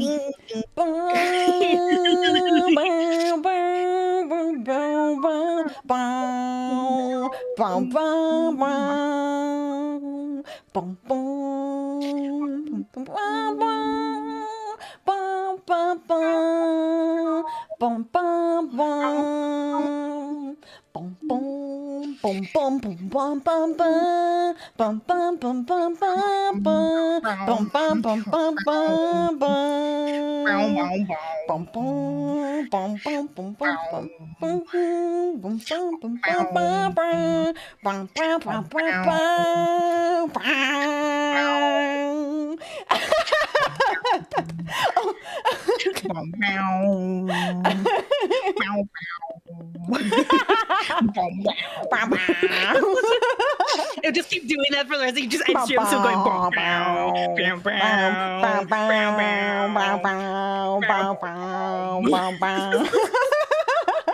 Amazing, amazing.